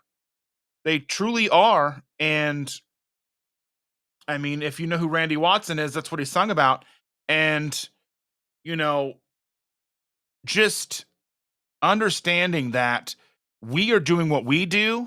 And I'm so thankful that we are attracting people like Caleb, along with all the people that are doing the amazing work, and they're totally transforming themselves and making themselves healthy again with the proper human diet. And what Chris said is totally, absolutely correct, is there's billions of people on this planet who need help. And we have to learn to work together no matter what it is, no matter if it's paleo, keto, doesn't matter whether you're total carbs or net carbs. It doesn't matter if you eat keto tortillas or you don't, or you can eat broccoli or you can't. We all have to work together. It's going to take all of us to make a significant change, meaningful change, because right now we're helping hundreds of people. People like Dr. Barry are influencing thousands of people. But if we truly want to make a mark and significant change in the global pandemic that we see of obesity, sickness, everything, it's going to take us touching the lives of millions, if not billions of people. And I can't do that. Victor can't do that. Chris can't do that. Even with our powers combined, we have a reach of thousands, if not maybe a million people, which is a very big exaggeration, but still the possibility is still there. But it's going to take you, Jeffrey. It's going to take Scott. It's going to take Neuroencoder, Virginia. It's going to take every single one of you and us and everybody else to make a true significant difference. And I think we're well on our way to doing that. We just have to keep pushing forward. We have to understand that we may be winning the war, but it's not over yet. We truly have to march on and continue fighting like our life depends on it, because it does. And it sounds like hyperbole or whatever you want to call it, but it's true. We've got a lot of people out there who don't know they need us. They don't know that help is out there. And again, we're not doctors or healthcare professionals or nursing staff or anything like that, but we're just people living this lifestyle who want to share it with other people to give them an understanding that this is possible. Because people like you coming to this show, showing us that it is possible, that you can get out of a wheelchair, you can lower your triglycerides, you can lose 260 pounds, all these things, you're getting off of medications, you're getting, you're moving the needle. And I'm beyond thankful to be a part of this. And I know I don't necessarily speak for the other two, but I'm sure they feel the exact same way as me. Well, yeah, and I mean, just the fact that you're 56, I mean, we all grew up around the same time, and the reason you didn't know about keto is because it wasn't taught to you. You were taught the food pyramid. You were taught the American standards for for health, which is not for health at all. It's you were taught the same way that we all were, and that's why this grassroots thing is so strong, so powerful, and it's filtering upwards, and there's a lot of good things going on right now. And talking about the young kids like Dustin was. I mean, there's information now. So the younger generation may be like, well, you know what? I don't know about that, because this guy out there, Chris, this guy Dustin, this guy Victor, this Dr. Barry guy is saying this. I don't think I believe this food pyramid thing. I don't know if you saw my meme the other day about the South Park. The food pyramid is flipped upside down now, and there's more information out there, and the younger generation's not going to take everything that they see on the Saturday morning cartoons as gospel anymore. Like, you can eat some Lucky Charms; it's good for you. Eat your Lucky Charms. No, I mean, this is it's a movement, and we're a part of it, and we're going to win this thing, and we're going to help a lot of people, and you guys are going to help a lot of people. Y'all are the ones that spread this message. So I do what I can. I know these guys do what they can, but at the end of the day, y'all are the ones getting the results that are going to have people asking you, what in the world are you doing? Because something is not the same about you. Something's different. I need to know what it is, and y'all help us spread that. Yeah, I totally agree. And this message needs to be spread. And obviously, the three of us can only do so much. You guys, all of us, working together is the way that we do this. Something you all can do to help is make sure to hit the thumbs up on all three of our channels. Subscribe to all three of our channels. If you're only subscribed to one of us, subscribe to the other two. And watch our videos, share our videos, tell people about what we're doing, and not just our channels. Dr. Barry, Dr. Westman, whoever it is you like to follow, whoever it is that you find the information that you think something is helpful for somebody else, please share that and help us fight this battle, because we cannot do this on our own. And we are a little bit at the mercy of the YouTube algorithm gods when it comes to dropping into people's laps, and it makes it a lot more reliable if you guys say, I'm going to click the share button on this recipe and I'm going to send it to this person who would like it, or I'm going to click the share button on Dustin's video about this thing that he saw on this food label, and I'm going to send it to someone that I know that could benefit from that, or I'm going to send Victor's dessert over to this person that needs to cut the sugar out of their diet. Or like we are here and we are putting out this content, but you guys are the fuel that makes that engine run. You sharing, liking this video, commenting down below on whatever channel you're on, subscribing to all of us, that's how we do all of this. And it really makes a huge difference. Like we are truly winning this battle. And I saw, as I was sitting here and Victor was talking, there were two comments that popped up that I thought have something in common with each other that I wanted to share. One of them is this one. Keto Karen says, I'm on day 29 carnivore. So first of all, congrats for almost a full month of carnivore. That's awesome. And I resisted the urge to get fast food today. I've lost 14 pounds so far. Resisting that urge is a huge win.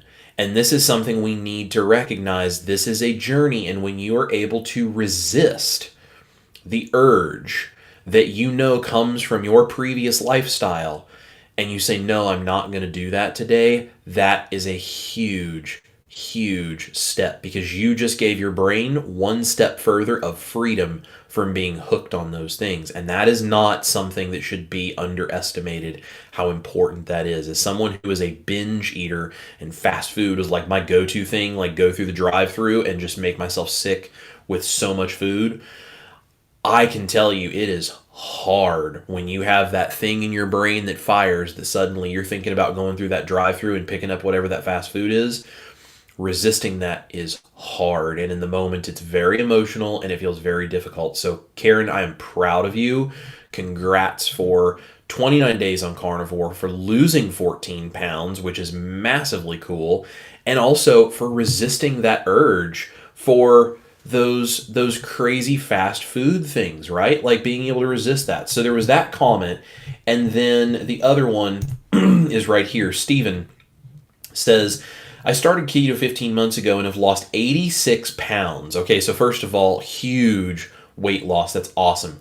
I lost my mind during the holidays, but have since got back on the wagon. Love channels like your guys that keeps the food interesting. So this is really important. So that thing Keto Karen is talking about, that urge to order fast food, for Steven, it was the holidays and the things you're surrounded at the holidays. And Steven is here saying, I lost my mind a little bit, but I'm back on the wagon. So here's the deal. Sometimes, like Karen, you resist the urge. That's a huge win. Sometimes, like Steven, you have 15 months of keto and losing 86 pounds. So first of all, huge rock on there. But second of all, you might fall a little bit during something like holidays when those pressures are around. Maybe you don't resist that urge as well. It's okay. Beating yourself up and giving up and emotionally letting that throw you into a turmoil where you then lose the next 2 years of your life to just eating whatever you want and feeling like a failure, that would be... And it happens to people. Believe me, it happened to me. I understand. So there's no judgment here. But that would be a waste of the beautiful human being that you are, to just say, oh, I'm a failure, I'm just going to give up.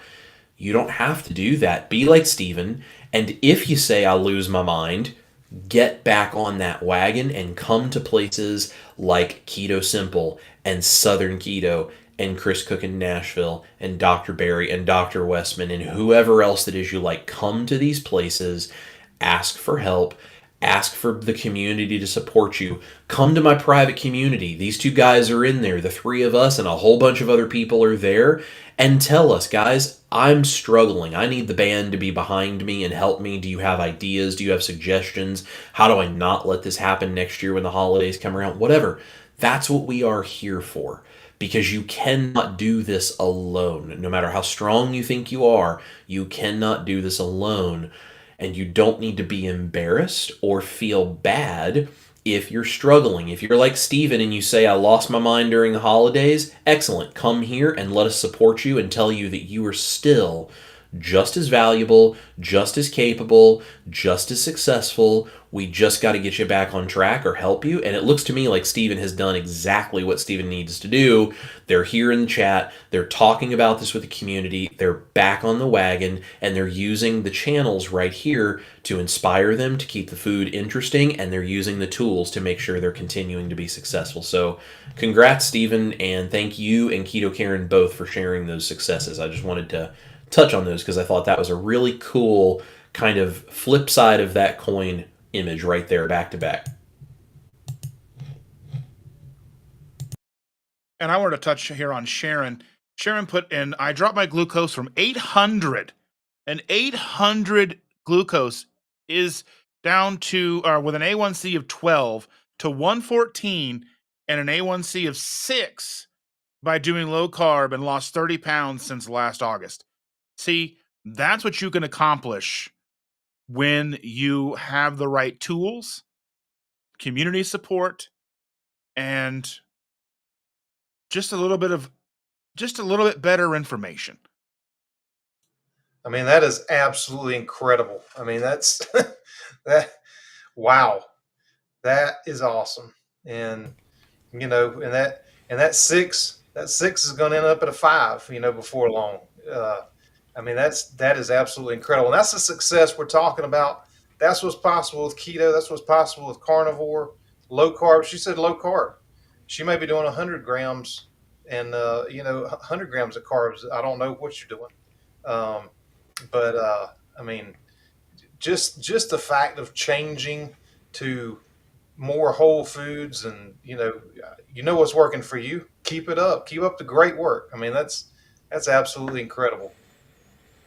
It is really, really cool. I really relate to this one too because my mom is also a type 2 diabetic, and she has actually had very similar results where she has massively dropped her glucose, massively dropped her A1C. Her A1C is, I think it's down somewhere in the 6s now. And, she's working to try to get it down to a normal A1C as well. And it's just really cool the level of improvement and just almost again miraculous healing that our bodies are going to do when we just have good information. And so just like my mom, I'm very proud of Sharon here, and there are so many of you guys that are type 2 diabetics that need this information. This is an example. Look at Sharon, look at my mom, look at John Wise was in the chat here. I know he has reversed his type 2 diabetes. Look at the thousands of people in this space that have these types of diabetic issues that have massively reduced what they are, like Sharon and my mom, gone all the way to completely normal A1Cs like John and some other people in the community. Like, you can do incredible, incredible things. So great job, Sharon.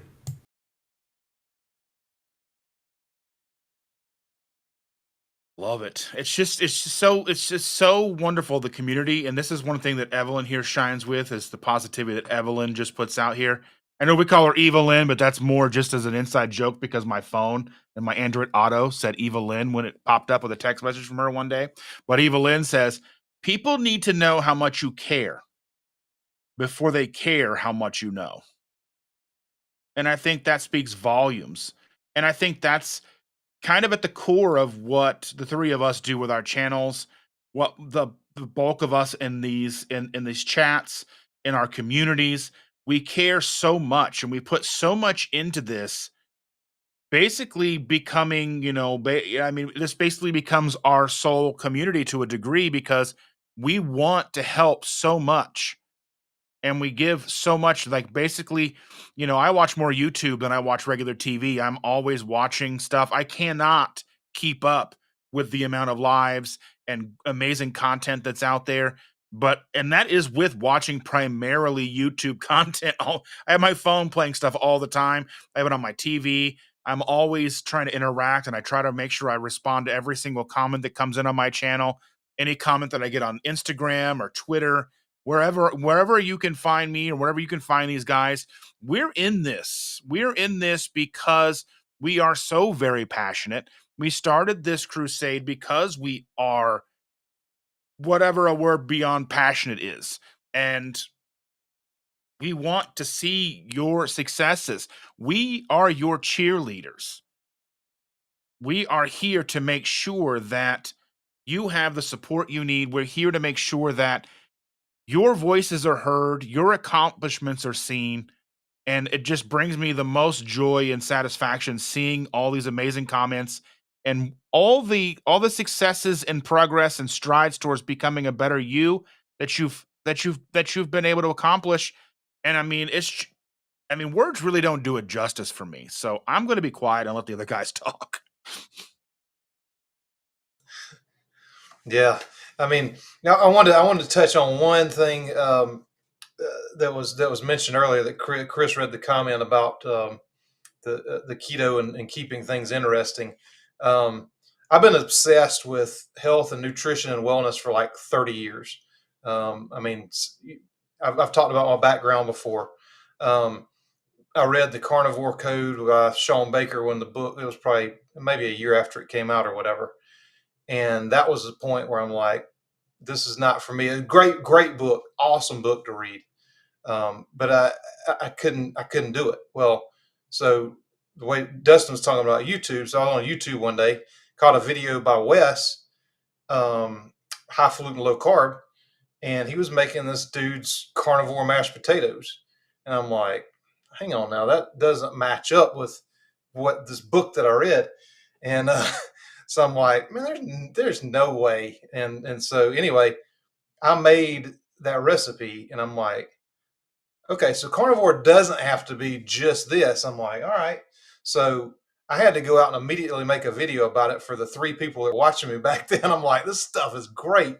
And I mean, my mom came over for Thanksgiving. We made those mashed potatoes for her, and I was cooking, keto stuff and making, other things, potatoes and stuff. She tried those. She's like, well, you don't need to make any potatoes special for me anymore because the rest of us were eating other things.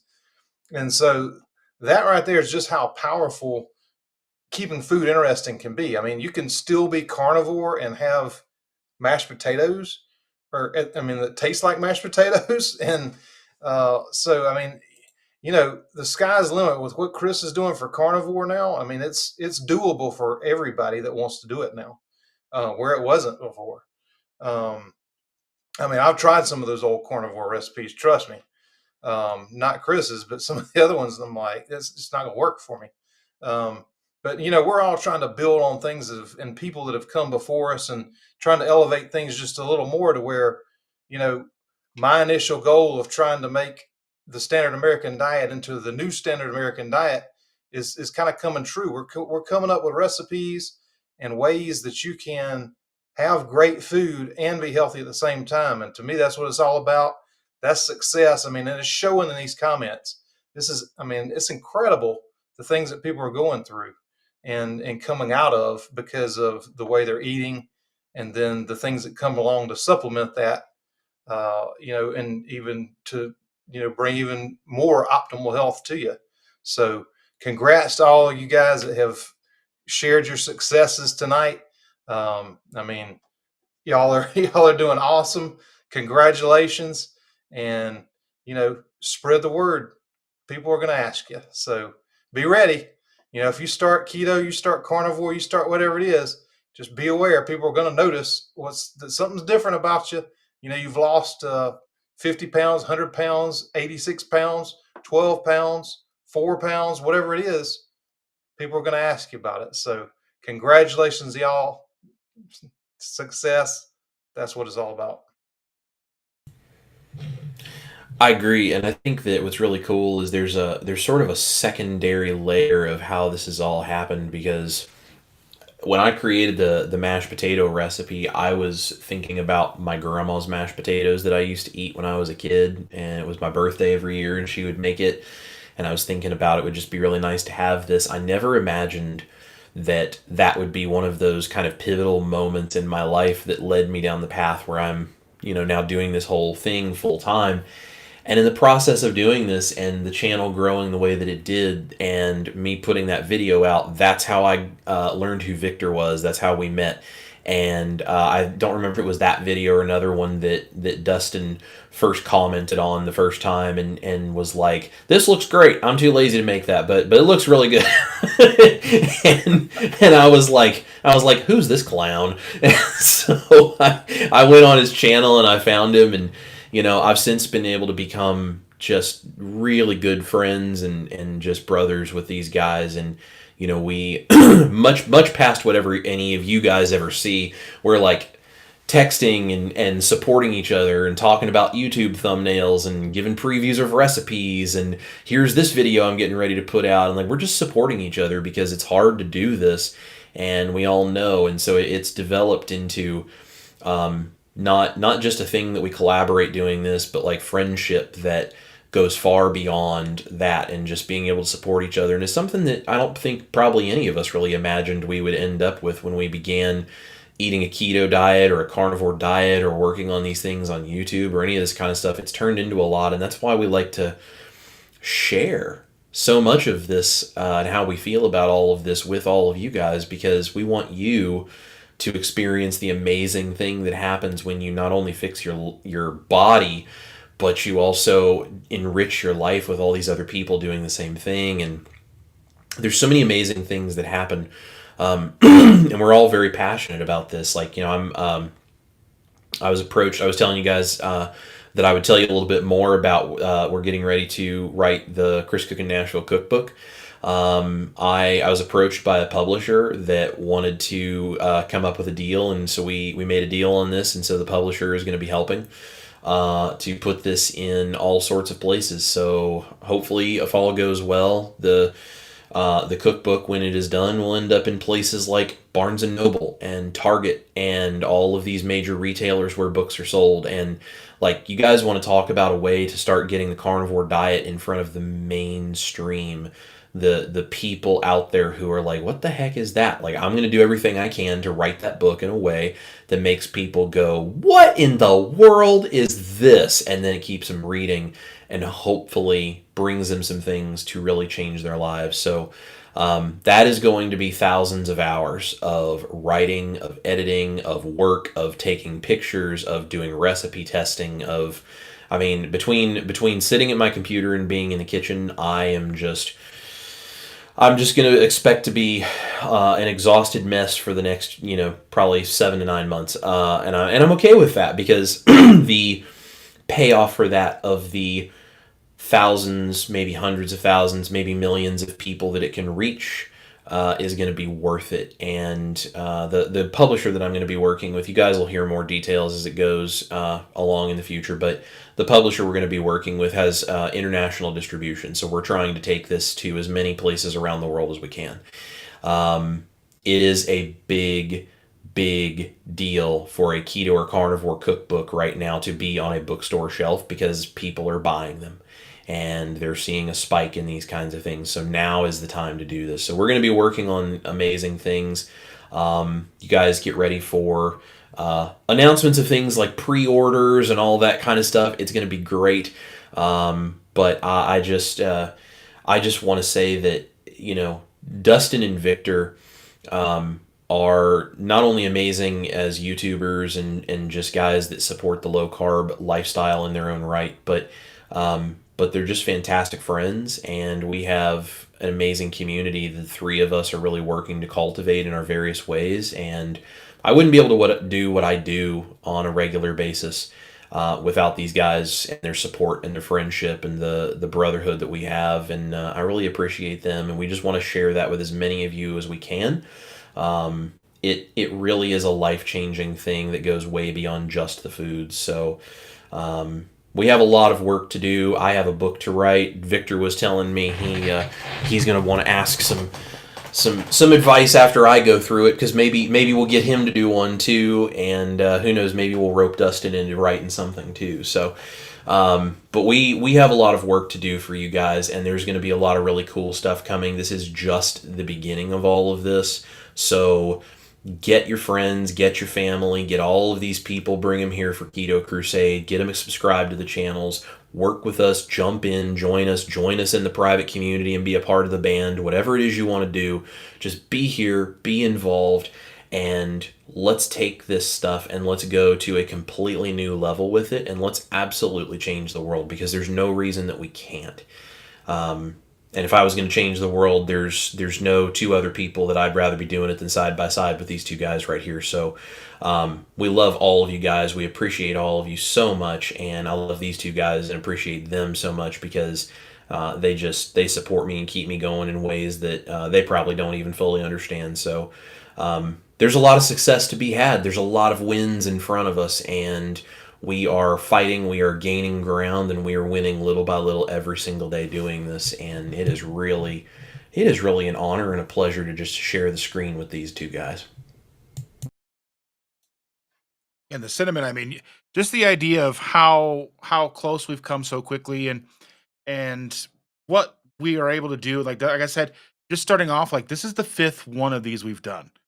So we've been doing this almost 6 months, and it just feels like yesterday that we started. And I wanted to touch on just this one thing that Julian the Pines had to say here, because I think it truly kind of ties this episode together. And it says, "You guys help the community so much by talking about things that most of us go through. Thanks so much." And I think that's one of the most valuable things that we can hear tonight, that ties everything together, all the things that we've seen tonight, with all of the successes, the amazing, mind-blowing transformations that people have had with their biomarkers, their weight loss, all of these amazing things, just being able to get out of wheelchairs, all the things that we've seen tonight. I think this right here is the culmination of the evening, just understanding that we are the community, not just Chris and myself and Victor, but all of you as well.